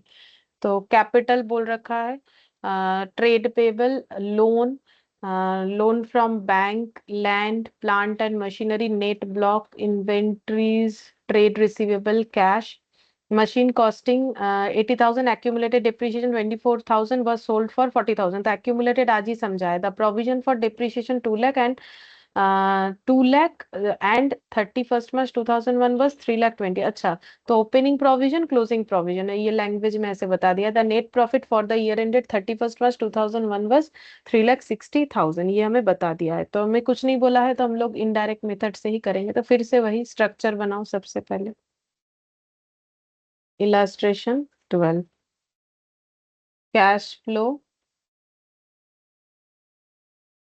Statement for the year ended 31 March 6।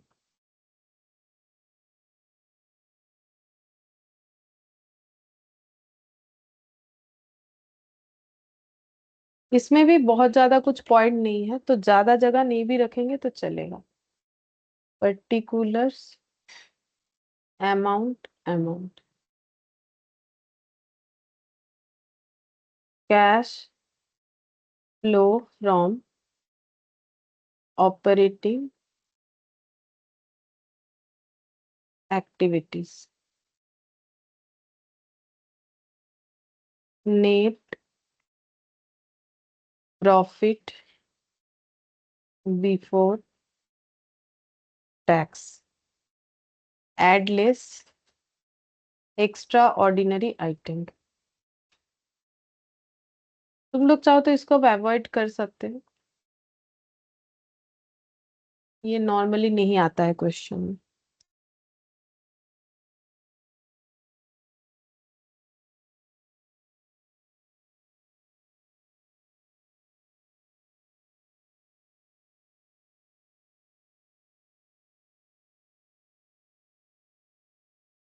फिर ऐड हो जाएगा नॉन ऑपरेटिंग एक्सपेंस।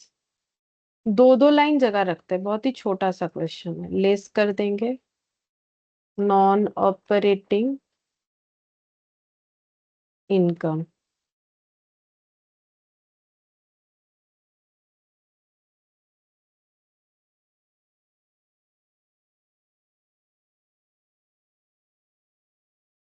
इसमें भी दो लाइन रख देते हैं, ऑपरेटिंग प्रॉफिट।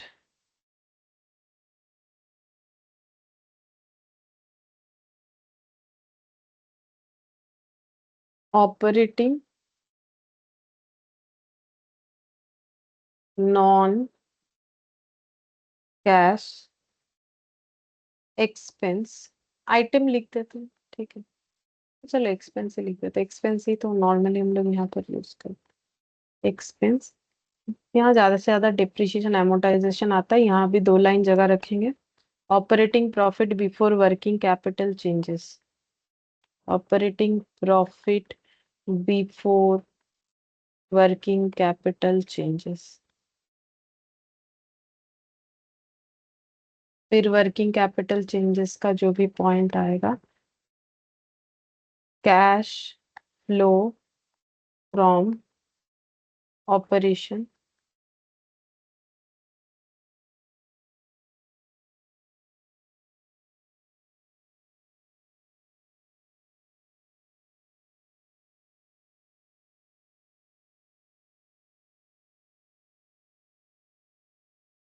Tax paid.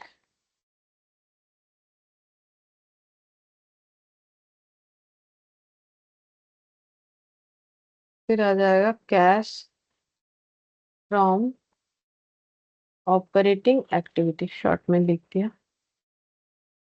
फिर cash flow from investing activity.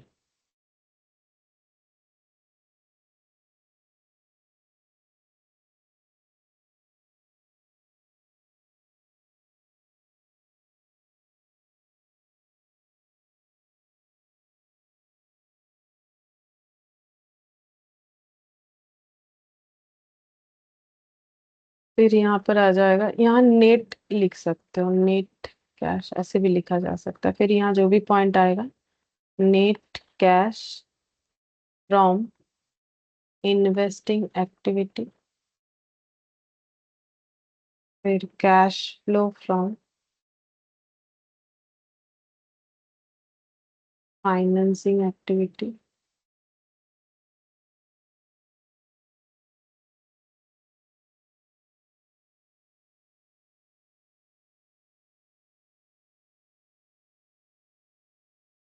Net cash from financing activity, फिर ये तीनों का कैलकुलेशन करके नेट कैश इंक्रीज या decrease during the year, opening cash and cash equivalent, short में लिख दिया, closing cash and cash equivalent. अच्छा,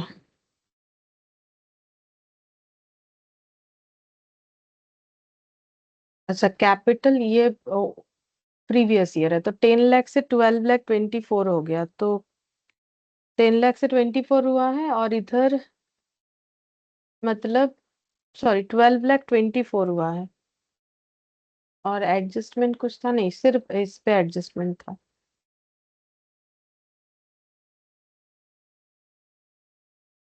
तो फिर कैपिटल क्या हो गया है?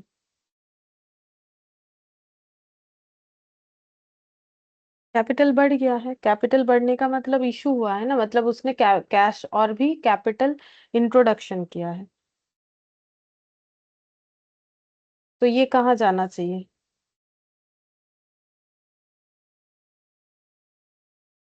फाइनेंस। हम्म।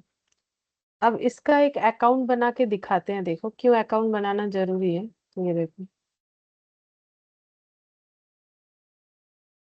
कैपिटल तो रिलेटेड फाइनेंस ही होगा ना, तो जेड्स कैपिटल, बताते हैं क्यों इसका वर्किंग नोट बना रहे हैं, पहले लिख लेते हैं। 10 लाख था, 12 लाख 24 हुआ है।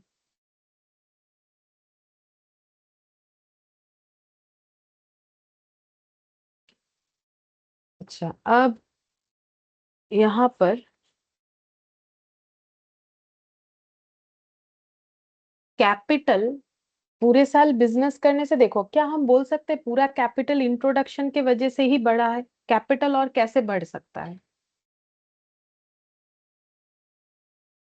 बिजनेस का प्रॉफिट से। कैपिटल प्रॉफिट से, तो अब मुझे तो पता नहीं है कि इसमें कितना प्रॉफिट से बढ़ा है, कितना कैपिटल इंट्रोडक्शन है, या फिर पूरे ही प्रॉफिट से बढ़ा है, ठीक है, वो मुझे पता करना पड़ेगा। तो वो देखेंगे कि कैसे करके हम लोग कैलकुलेट कर सकते हैं, ठीक है। अच्छा, और इसके बाद देखो यहाँ पर ये एक बार ऐसे रहने देते हैं, तो ये अमाउंट हम लोग लिख नहीं सकते क्योंकि मुझे पता नहीं है कि कितने प्रॉफिट से इनका कैपिटल जो है वो बढ़ रखा है, और कितना अगर पूरा प्रॉफिट नहीं है तो बाकी अगर इंट्रोडक्शन है तो वो कितना होगा, ठीक है, या फिर ड्राइंग्स आ रहा है, क्या आ रहा है वो मुझे देखना पड़ेगा। पहले ये ट्रेड पेबल मिल रहा है तो इस पे कर लेते हैं। ट्रेड पेबल बोल रहा है 3 लाख 20 से 3 लाख 52 हो गया, तो ट्रेड पेबल इंक्रीज हो गया, इंक्रीज होने का मतलब मैंने पे नहीं किया है, कैश मेरे पास ही है, तो क्या हो जाएगा?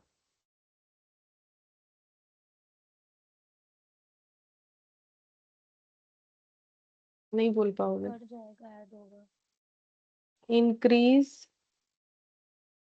इन ट्रेड पेबल, ऐड होगा, पैसा दिया ही नहीं है क्रेडिटर को तो इसलिए बढ़ ही जा रहा है लाइबिलिटी। 3 लाख 20 से 3 लाख 52 हो गया, मतलब 32,000।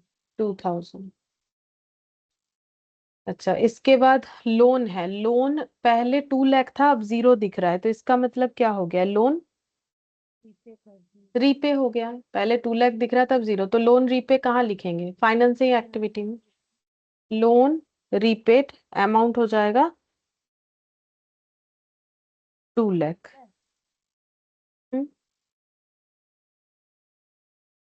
और एक बैंक से भी लोन है, ठीक है, वो भी लिख देंगे। ये कहाँ से लोन है पता नहीं, ये बोल रहे हैं अच्छा मिसेस जेंस लोन, मतलब अपनी वाइफ से लिया था, ठीक है, तो लोन रीपेड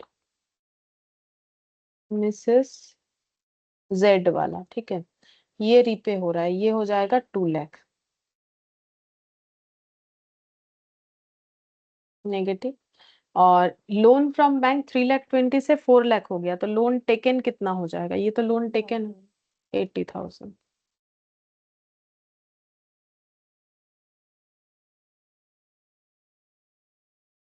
80,000। अच्छा, फिर लैंड 6 लाख से 8,80,000 हो गया, तो लैंड इसका मतलब क्या हुआ है? ये या तो एप्रिशिएट हुआ या परचेज की। नहीं, नॉर्मल परचेज ही हमेशा मानना है, जब तक रिवैल्यूएशन नहीं बोलेगा हम लोग नहीं मान सकते, हमेशा परचेज सेल, जब तक क्वेश्चन कुछ अदर इंफॉर्मेशन नहीं देता है ऑलवेज एज्यूम एसेट पे परचेज सेल। तो 6 लाख से 8,80,000 हो गया, तो 2 लाख, 280 का परचेज। 2,80,000 का परचेज दिखाना पड़ेगा। ये कहाँ पर दिखाएंगे? इन्वेस्टिंग में,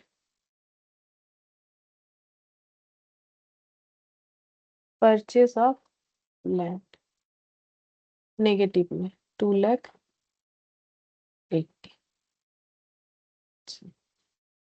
6 लाख से 8,80,000, ठीक है। प्लांट मशीनरी, इस पे तो अकाउंट बनाना जरूरी है क्योंकि इस पे बहुत सारा नीचे एडजस्टमेंट था, तो इसका तो अकाउंट बनना ही बनना चाहिए। Working note number 2, plant and machinery to balance BD by balance CD. तो टू बैलेंस बीडी 6,40,000 और 4,40,000। अब ये नेट ब्लॉक जो लिखा हुआ है इसका मतलब क्या होता है?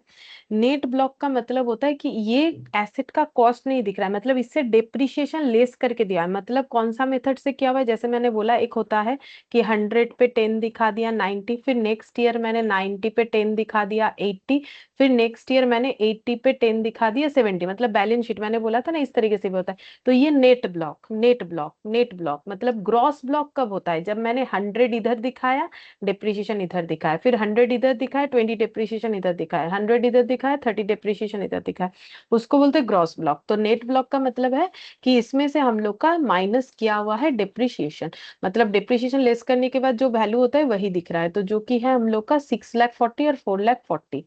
तो यहाँ पर लिखेंगे टू बैलेंस बीडी 6,40,000, और यहाँ पर हो जाएगा 2 लाख, ये कितना था, 4,40,000। अच्छा, फिर बोल रहा है इन्वेंट्रीज 2,80,000 से 2 लाख हो गया, तो इन्वेंट्री 80,000 से कम हो गया। इन्वेंट्री कम कब होता है? जब मेरा स्टॉक बिक जाता है। स्टॉक बिकने से मुझे क्या मिलेगा? पैसा मिलेगा, तो ऐड होना चाहिए। स्टॉक बिका है तो मुझे पैसा मिलेगा, तो ऐड होना चाहिए। ऐड डिक्रीज इन इन्वेंट्री कितना हो जाएगा? 80,000। अच्छा, ट्रेड रिसीवेबल 2,40,000 से 4 लाख हो गया, मतलब मेरा डेटर बढ़ गया, मतलब डेटर ने मुझे पैसा दिया नहीं, तो पैसा आया नहीं है, तो माइनस होना चाहिए, आता तो ऐड कर देते। Increase, increase in trade receivable, increase in trade receivable 2,40,000 से 4 लाख कितना हो जाएगा? 1,60,000 नेगेटिव।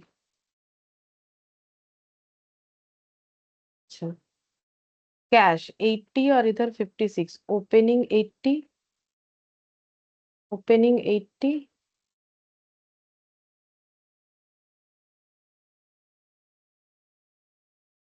और क्लोजिंग 56।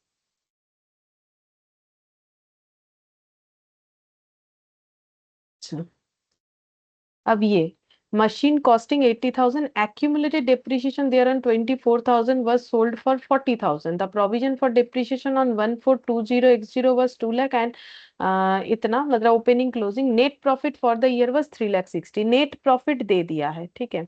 अच्छा, अब मैंने क्वेश्चन में क्या बोला था? जब कुछ नहीं बोलेगा तो नेट प्रॉफिट हम लोग क्या मान सकते हैं? यहाँ पर नेट प्रॉफिट बोला है, टैक्स कुछ भी बोला है इस पूरे क्वेश्चन में? देखो तुम लोग कुछ देखो, यहाँ टैक्स का कोई भी बात हुआ है क्या? मतलब ये जो मिस्टर जेन का जो भी डिटेल्स है, क्या यहाँ पर कुछ भी टैक्स डिटेल्स दिया हुआ था? नहीं। तो इग्नोर टैक्स, टैक्स का जब मुझे पता ही नहीं है कुछ, तो हम टैक्स तो दिखा ही नहीं सकते। तो फिर ये वाला प्रॉफिट चाहे आफ्टर टैक्स हो या बिफोर टैक्स हो, मेरे लिए ये क्या होगा? क्योंकि टैक्स का तो कुछ इम्पैक्ट आ ही नहीं रहा है, क्वेश्चन में कुछ टैक्स दिया ही नहीं, तो हम तो टैक्स अपने मन से थोड़ी ना कुछ लगा सकते हैं। तो यही मेरा क्या हो जाएगा? Net profit before tax. हाँ, अपने मन से तो नहीं लगा सकते ना, तो ये हो गया नेट प्रॉफिट बिफोर टैक्स। अच्छा, अब ये वाला देखो, यहाँ पर मशीन जो है एक्यूमुलेट बोल रहा है 80,000, मतलब कॉस्ट दे दिया है, एक्यूमुलेटेड डिप्रिसिएशन दे दिया, मतलब ये ग्रॉस ब्लॉक पे डिटेल्स दिया है। जबकि यहाँ पर जो हम लोगों ने अकाउंट बनाया, मतलब देखो यहाँ थोड़ा मेहनत होगा हम लोग का, क्यों? क्योंकि जो प्लांट मशीनरी डिटेल्स हमें दिया हुआ है ओपनिंग क्लोजिंग, वो हमें नेट ब्लॉक दिया हुआ है, मतलब कॉस्ट के साथ डिप्रिसिएशन लेस करके दिया है। बट जो इन्फॉर्मेशन दिया है प्लांट मशीनरी के ऊपर, वो ग्रॉस ब्लॉक के ऊपर दिया है। तो हमें क्वेश्चन कैसे करके करना चाहिए? तो क्यों ना हम पूरा ही ग्रॉस ब्लॉक में ट्रांसफर कर ले, नेट ब्लॉक को भी। तो वो कैसे कर सकते हैं, तो देखो दिखा देते हैं कैसे कर सकते हो। देखो यहाँ पर हम लोग को total provision for depreciation machine पे टोटल बता दिया है 2 लाख, और ये 3,20,000, ओपनिंग का 2 लाख, तो बाई बैलेंस बीडी 2 लाख हो जाएगा, और टू बैलेंस सीडी 3,20,000। 2 लाख और 3,20,000, ठीक है। अच्छा, अब यहाँ तक देखो हम लोगों ने पूरा कंप्लीट कर लिया, मतलब ये एडजस्टमेंट का यहाँ से यहाँ तक क्या होना चाहिए कर लिया। ये नेट प्रॉफिट में बिफोर टैक्स में डाल दिया, ये हम लोगों ने एक्यूमुलेटेड दिखा दिया, क्योंकि प्रोविजन फॉर डिप्रिसिएशन का मतलब ही एक्यूमुलेटेड डिप्रिसिएशन होता है, ये मैंने तुम लोग को इसके पहले भी बोला, ठीक है। अब जो मशीन बिका है उसका कॉस्ट है 80,000, और उस पे एक्यूमुलेटेड डिप्रिसिएशन है 24,000। तो अभी अभी मैंने सिखाया, जो मशीन बिक जाता है उसका डिप्रिसिएशन मुझे हटा देना चाहिए, ठीक है। और यहाँ पर क्या चार्ज होता है, करेंट ईयर का डिप्रिसिएशन चार्ज होता है, अभी सिखाया था। लेकिन वो मुझे नहीं पता है, लेकिन जो मशीन बिक जा रहा है उसका मुझे डिप्रिसिएशन पता है 24,000, तो वो हट जाएगा। वो हटने से कहाँ लिखना पड़ेगा, टू प्लांट एंड मशीनरी बोल के 24,000 अभी अभी किया था क्वेश्चन नंबर 7 में, मैंने तुम लोग को अभी अभी दिखाया करके यहाँ पर। ये देखो जब हट जाएगा तो यहाँ पर कहाँ गया, ये रहा, ये हट जाएगा, जो डिप्रिसिएशन वो यहाँ पर दिखेगा। तो ये कैलकुलेट करके हम लोग को क्या मिल जाएगा कि करेंट ईयर का डिप्रिसिएशन कितना है। तो बोलो करेंट ईयर का डिप्रिसिएशन कितना है, ये तो हो जाएगा 3,44,000। तो करेंट ईयर का डिप्रिसिएशन कितना हो जाएगा, 1,04,000। 144। अब ये डिप्रिसिएशन कहाँ जाएगा, नॉन कैश आइटम में, ठीक है। तो नॉन कैश वाला आइटम कहाँ पर है, ये रहा। तो यहाँ पर हम लोग लिख देंगे डिप्रिसिएशन, करेंट ईयर का ही लिखना पड़ता है। तो ये तो मेरा करेंट ईयर का ही निकला ना, वही तो मैंने तुम लोग को तब समझाया था कि यहाँ पर 10 है, फिर 10 आया करेंट ईयर, टोटल 20 हो गया, फिर नेक्स्ट टोटल 20 ब्रॉट डाउन होगा, फिर करेंट ईयर का 10 आया, ऐसे करके मैंने समझा दिया, ठीक है। तो ये जो डिप्रिसिएशन दिख रहा है ये करेंट ईयर का, क्योंकि हर बार जब चार्ज होता है तब इस मेथड में डिप्रिसिएशन टू एक्यूमुलेटेड डिप्रिसिएशन बोल के चार्ज होता है। मतलब पीएल में मेरा 1,44,000 का डिप्रिसिएशन इस बार चार्ज हुआ है, जो मुझे यहाँ पर एड बैक कर देना चाहिए। और एड बैक क्यों करना चाहिए वो तो मैंने तुम लोग को बता रखा है। अब ये वाला फिर ये जो टू प्लांट एंड मशीनरी है वो यहाँ पर प्लांट एंड मशीनरी में ट्रांसफर हो जाएगा एक्यूमुलेटेड डिप्रिसिएशन बोल के 24,000। बट एक प्रॉब्लम हो जाएगा, क्या? क्योंकि ये एक्यूमुलेटेड डिप्रिसिएशन यहाँ तभी ट्रांसफर होना चाहिए जब ये प्लांट मेरा कॉस्ट पे दिख रहा है, ठीक है। लेकिन ये तो मेरा नेट वैल्यू पे दिख रहा है, मुझे कैसे पता चला? क्योंकि क्वेश्चन ने मुझे खुद बता रखा है कि ये नेट ब्लॉक वैल्यू है, नेट ब्लॉक मतलब डिप्रिसिएशन लेस किया। अब मुझे पता है कि जो प्लांट था उस पे डिप्रिसिएशन अब तक चार्ज हुआ है, ओपनिंग में देखा जाए तो 2 लाख, और इधर देखा जाए क्लोजिंग में तो 3,20,000। तो क्या हम ऐसा कर सकते हैं, ये 6,40,000 जो नेट वैल्यू है उस पे अगर डिप्रिसिएशन ऐड कर देंगे तो मुझे ग्रॉस वैल्यू मिल जाएगा, तो मेरा अकाउंट क्लोज होने में आसान हो जाएगा, ठीक है। तो यहाँ पर कितना हो जाएगा, 8,40,000, तब मेरा कैलकुलेशन आसान हो जाएगा। अदरवाइज इसको फिर नेट करना पड़ता है, मतलब डिप्रिसिएशन को, तो इसमें डिफिकल्टीज होता। क्यों? क्योंकि हमें पता नहीं कि डिप्रिसिएशन कौन से रेट पे चार्ज हो रहा है। ये 1,44,000 जैसे बैलेंस करके निकल गया, हम इसको डायरेक्टली निकाल ही नहीं सकते, क्योंकि मुझे तो पता ही नहीं है डिप्रिसिएशन कौन से रेट पे चार्ज हो रहा है, तो मुझे तो बैलेंस करके निकालना पड़ेगा। तो अब यहाँ एक्यूमुलेटेड डिप्रिसिएशन अकाउंट बनाने का मतलब इसे मुझे कॉस्ट में ट्रांसफर करना है, इसको हम नेट में रखेंगे तो मैच कैसे होगा, नहीं होगा, ठीक है। क्योंकि मैंने क्या बोला कि इधर अगर हम 100 लिख रहे हैं एसेट का, तो इधर हम 10 दिखा रहे हैं, ठीक है। इधर अगर 100 लिख रहे हैं, नेक्स्ट 20 दिखा रहे हैं। अगर हम इस यहाँ पर मान लो कि इधर भी हम 90 दिखा रहे हैं लेस करके, और इधर भी 10 दिखा रहे हैं, तब तो गलत हो जाएगा ना, तो उस तरीके से। तो यहाँ पर वो तो मैंने बैलेंस शीट के हिसाब से समझा दिया। बाकी अगर इसको हम लोग कॉस्ट में दिखा रहे हैं तो पूरा चीज कॉस्ट में आएगा। तो 8,40,000 जो नेट है, नेट का मतलब कुछ नहीं, कॉस्ट से डिप्रिशिएशन लेस। तो डिप्रिशिएशन तो अब तक कितना चार्ज हुआ था, 2 लाख, तो वो ऐड कर दो तो ग्रॉस वैल्यू मिल जाएगा। सेम तरीके से यहाँ भी 4,40,000 में अगर हम लोग एड बैक कर देते हैं 3,20,000 का, तो हमें पता चल जाएगा कि ग्रॉस वैल्यू कितना हो जाएगा। तो 7,20,000, 7,60,000। ठीक है। अच्छा, अब ये हो गया। चलो अब नेक्स्ट देखते हैं इसमें और क्या आ जाएगा। जो एसेट बिका उसका प्रॉफिट लॉस चेक करो। मशीन का कॉस्ट था 80,000, डेप्रिसिएशन उस पे था 24,000। तो 80,000 से 24 लेस करो, कितना होता है? 80,000 से 24 लेस करेंगे तो ना पता चलेगा जो 56। है 56। उसका बुक वैल्यू 56 जो कि 40 में बेच दिया, तो प्रॉफिट या loss? Fifty loss. Six loss है। ठीक है। तो अब उसको बुक करेंगे। तो पहला बात है, बेच के पैसा मिला तो उसको बाई बैंक बोल के लिख लेंगे। बाई बैंक बोल के आ जाएगा 40,000। ठीक है। और यहाँ पर लॉस, लॉस आ जाएगा बाई पीएल बोल के। लॉस कितना आ जा रहा है? 16,000। तभी तो 56,000 बुक वैल्यू मैच होता है ना। 56,000 का चीज में से 40,000 रिकवर किया, जो रिकवर नहीं कर पाए वही तो लॉस होता है। अच्छा, अब यहाँ पर बाकी सारा चीज तो लिख लिया। अब एडजस्ट करते हैं। अब एडजस्ट करने से क्या आएगा वो देखना पड़ेगा। कुछ बैलेंस बैलेंस आएगा तो वैसे लिखेंगे, नहीं आएगा तो बस ऐसे ही हो जाएगा। तो ये देखो, इधर 8,40,000, इधर हो रहा है मेरा 24 और 16। 40 40 40 80, 80 और 7,60,000 कितना हो जाएगा? 8,40,000 आ रहा है। 8,40,000 आ रहा है। ठीक है। अब ये कहाँ कहाँ क्या दिखाना चाहिए मुझे? तो देखो, डेप्रिसिएशन तो मैंने दिखा दिया। अच्छा, ये जो बाई बैंक है, bank sale of plant and machinery, ये कहाँ दिखाएंगे? इन्वेस्टिंग एक्टिविटी में। Sale of plant and machinery, sale of plant and machinery 40,000। ठीक है। और बेच के जो लॉस हुआ वो कहाँ दिखाएंगे? ऑपरेटिंग एक्सपेंसेस में, loss on sale of plant and machinery. तो ये हो जाएगा मेरा 16,000।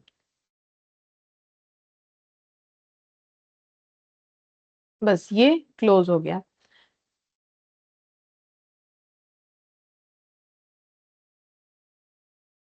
अच्छा, अब हम लोग का बाकी जो है वो कैपिटल वाला है।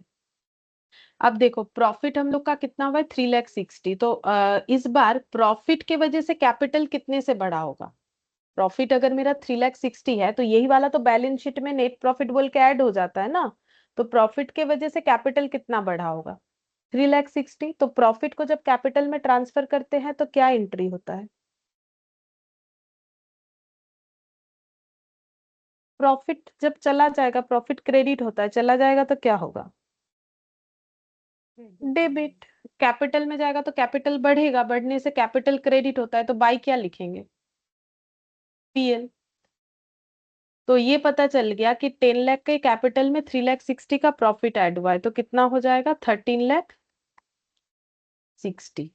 अब ये 13,60,000 में से अभी मेरा कैपिटल बस इतना ही दिख रहा है, ये कैसे पॉसिबल है?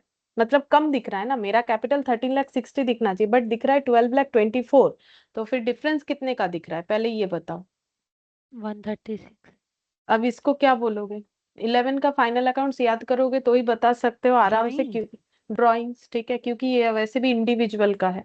तो ड्राइंग्स का एंट्री क्या हो जाएगा? ड्राइंग्स करने से कैपिटल कम हो जाएगा, capital account debit to bank. Bank. तो ये ड्राइंग्स को कहाँ लिखेंगे? ड्राइंग्स की वजह से कैपिटल स्ट्रक्चर चेंज हुआ, तो कौन से एक्टिविटी में जाना चाहिए? कैपिटल स्ट्रक्चर तो फिर फिनेंसिंग। ड्राइंग से तो कैपिटल स्ट्रक्चर ही चेंज हो गया, तो फाइनेंसिंग एक्टिविटी, तो यहाँ पर लिखेंगे ड्राइंग्स। 1,36,000। बस और तो कुछ नहीं लिखना है, तो एक एक करके यहाँ पर कर लेते हैं। ये आ गया मेरा 3,60,000। नॉन ऑपरेटिंग इनकम कुछ नहीं है, और तो ये हो जाएगा 3,76,000। ये मेरा हो गया ऑपरेटिंग प्रॉफिट, इसमें डेप्रिसिएशन ऐड करने से कितना आ जाएगा? 5 लाख कितना आएगा? 30, 4 6 10, 520 5,20,000। ये आ गया operating profit before working capital changes. अब ये सब एडजस्ट करके अब कैश फ्लो फ्रॉम ऑपरेशन देखना पड़ेगा कितना है। ये तो आ रहा है 1,12,000, 1,12,000 माइनस 1,60,000,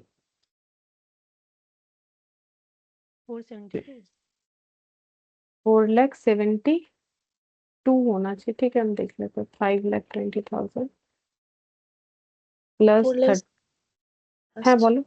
72,000। ठीक है, तो cash flow from operation tax paid कुछ है ही नहीं इस क्वेश्चन में, तो ये ब्लैंक।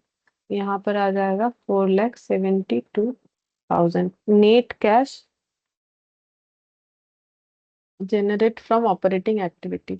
इन्वेस्टिंग में बस दो ही चीज है, तो इसमें तो नेगेटिव ही आएगा। Net cash used in investing activity. हाँ देखो कितना हो रहा है। 40 नेगेटिव 2,40,000। अच्छा, इसमें भी नेगेटिव आएगा।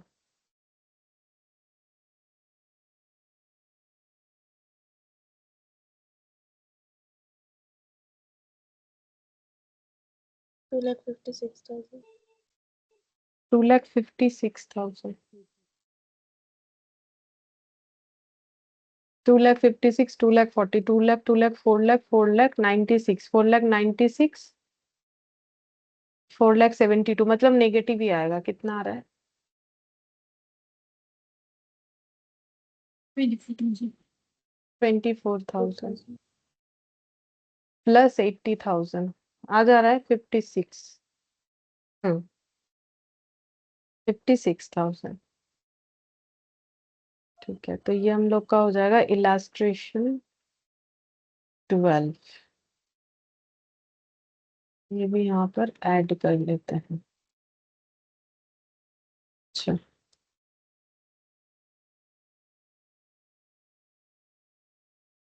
इसके बाद जो है यहाँ से क्वेश्चंस जो है हमें करना पड़ेगा, मतलब केस सिनेरियो बेस्ड क्वेश्चन, जिसमें ये सब बताना है कि कौन सा क्या एक्टिविटीज है। अच्छा, इसमें देख लेते हैं। ये पूरा ही हो गया क्या? 1 हो गया, 2 हो गया, 3, क्योंकि 12 तक है। पूरा हो गया कि नहीं? 4 5 6 7 8 9 10 11 12। हाँ, इलास्ट्रेशन फुल कंप्लीट हो गया। बस ये सब देखना पड़ेगा।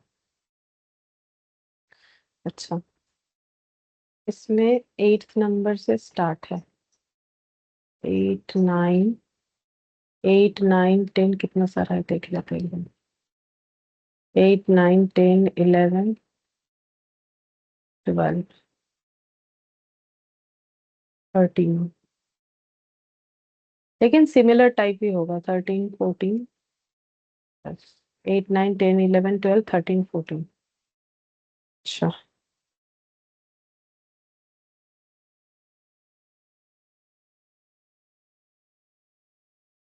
ठीक है, अभी ज्यादा कुछ नहीं करेंगे। ये 8th वाला क्योंकि एमसीक्यू टाइप है, बस ये कर लेते हैं। बाकी हम लोग नेक्स्ट क्लास में ही करेंगे। ठीक है, तो ये जस्ट यहीं पर तुम लोग को लिख के दिखा दे रहे हैं। तुम लोग उससे पूछेंगे, तुम लोग बता देना। ठीक है, जैसे कि क्लासिफाई करने बोला, कौन सा क्या activity? Brokerage paid on purchase of investment, बोलो।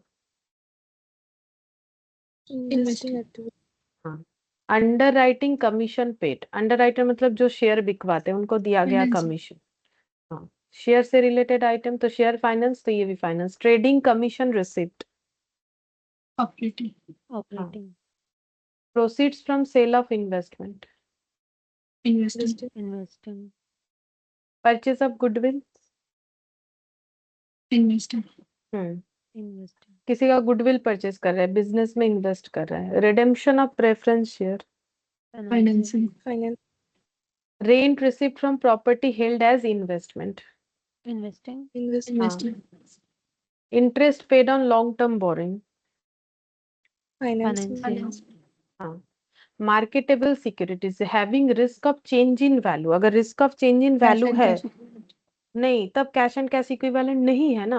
याद करो, जब हम लोगों ने डेफिनेशन लिखा था कैश एंड कैश इक्विवेलेंट का, तो कैश एंड कैश इक्विवेलेंट का डेफिनेशन क्या है?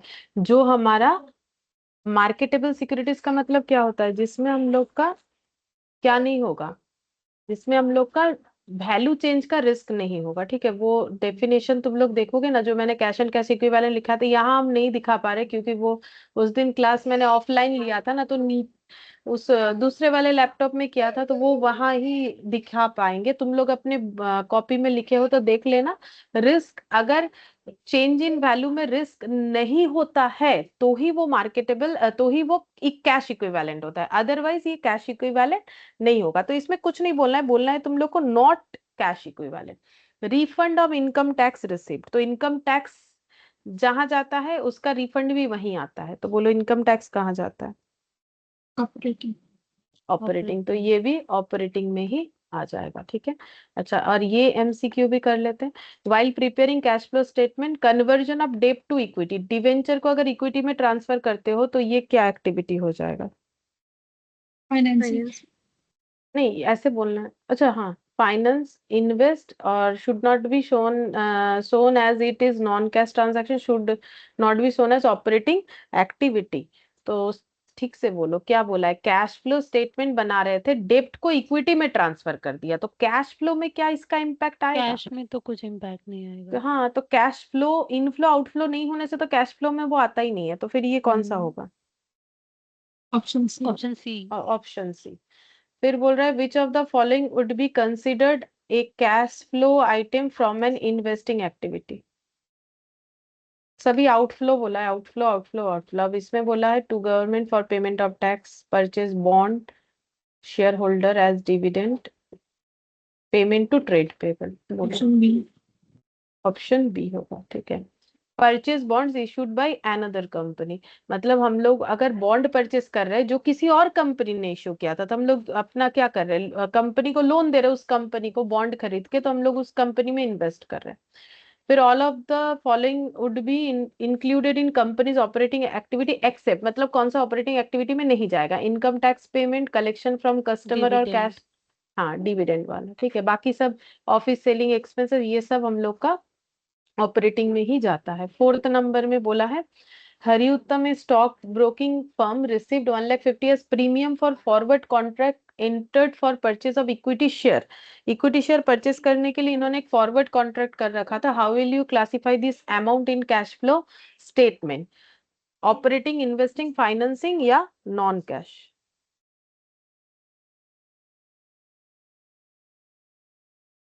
Operating. हाँ, ये ऑपरेटिंग होगा, क्योंकि इन्होंने क्या किया है, ब्रोकिंग फर्म है जिससे 1,50,000 रिसीव किया as a premium for forward contract entered for purchase of equity share. ठीक है, इसीलिए ये हम लोग का देखो, यहाँ पर ये मेरा इन्वेस्टिंग नहीं होगा। ठीक है, ये इन्वेस्टिंग में नहीं होगा। फाइनेंस तो तब होता है ना जब मेरा कैपिटल स्ट्रक्चर चेंज होगा, हम तो दूसरे का क्या कर रहे हैं? फर्म का इक्विटी शेयर काम ही है परचेज। वो करना। हाँ, तो फिर ये उसका कोर एक्टिविटी है बिजनेस का, तो ये ऑपरेटिंग हो गया। Fifth number, as per AS3 cash flow statement, cash received by a manufacturing company from sale of shares of ABC Company Limited, ये क्या है? Operating, finance, invest, non cash transaction? Finance. Finance. Financing होगा। Manufacturing company है वो, जो कि sale कर रही है shares of ABC limited, share sale कर रही है, देखो ना। Cash flow, cash received by a manufacturing company, एक मैन्युफैक्चरिंग कंपनी है, उसने उसको पैसा रिसीव हुआ, कैसे हुआ? सेल ऑफ शेयर्स, उसने शेयर बेचा, तो उसने शेयर खरीदा था कभी, अब शेयर बेच दिया, तो कौन सा होगा? शेयर इशू थोड़ी ना कर रही है, ये इशू करेगी तब तो इसका कैपिटल। Investing. हाँ, तो ये तो सी होगा ना, सी हो जाएगा। ठीक है, तो 8 तक हो गया। अब हम लोग का जो भी बाकी है यहाँ पर 9 से लेके कितना तक था? वही 9 से लेके 14। ठीक है, 9 से लेके 14 तक हम लोग का बाकी है, लिख लेते हैं, नहीं तो ना हम बाद में भूल जाते हैं। 9 से